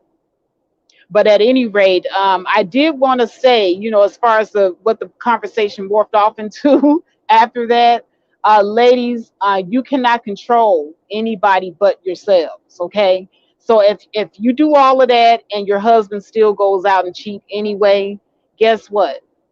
You can only control you. And if you know that you did everything within your power that you were supposed to do in order to add value to the relationship, and they still want to do that, then guess what?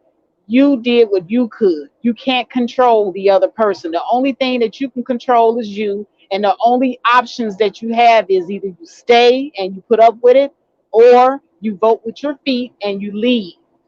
And don't be afraid of being alone, or don't let anybody tell you or try to shame you into thinking that there's anything wrong with that option, because you do always have that option.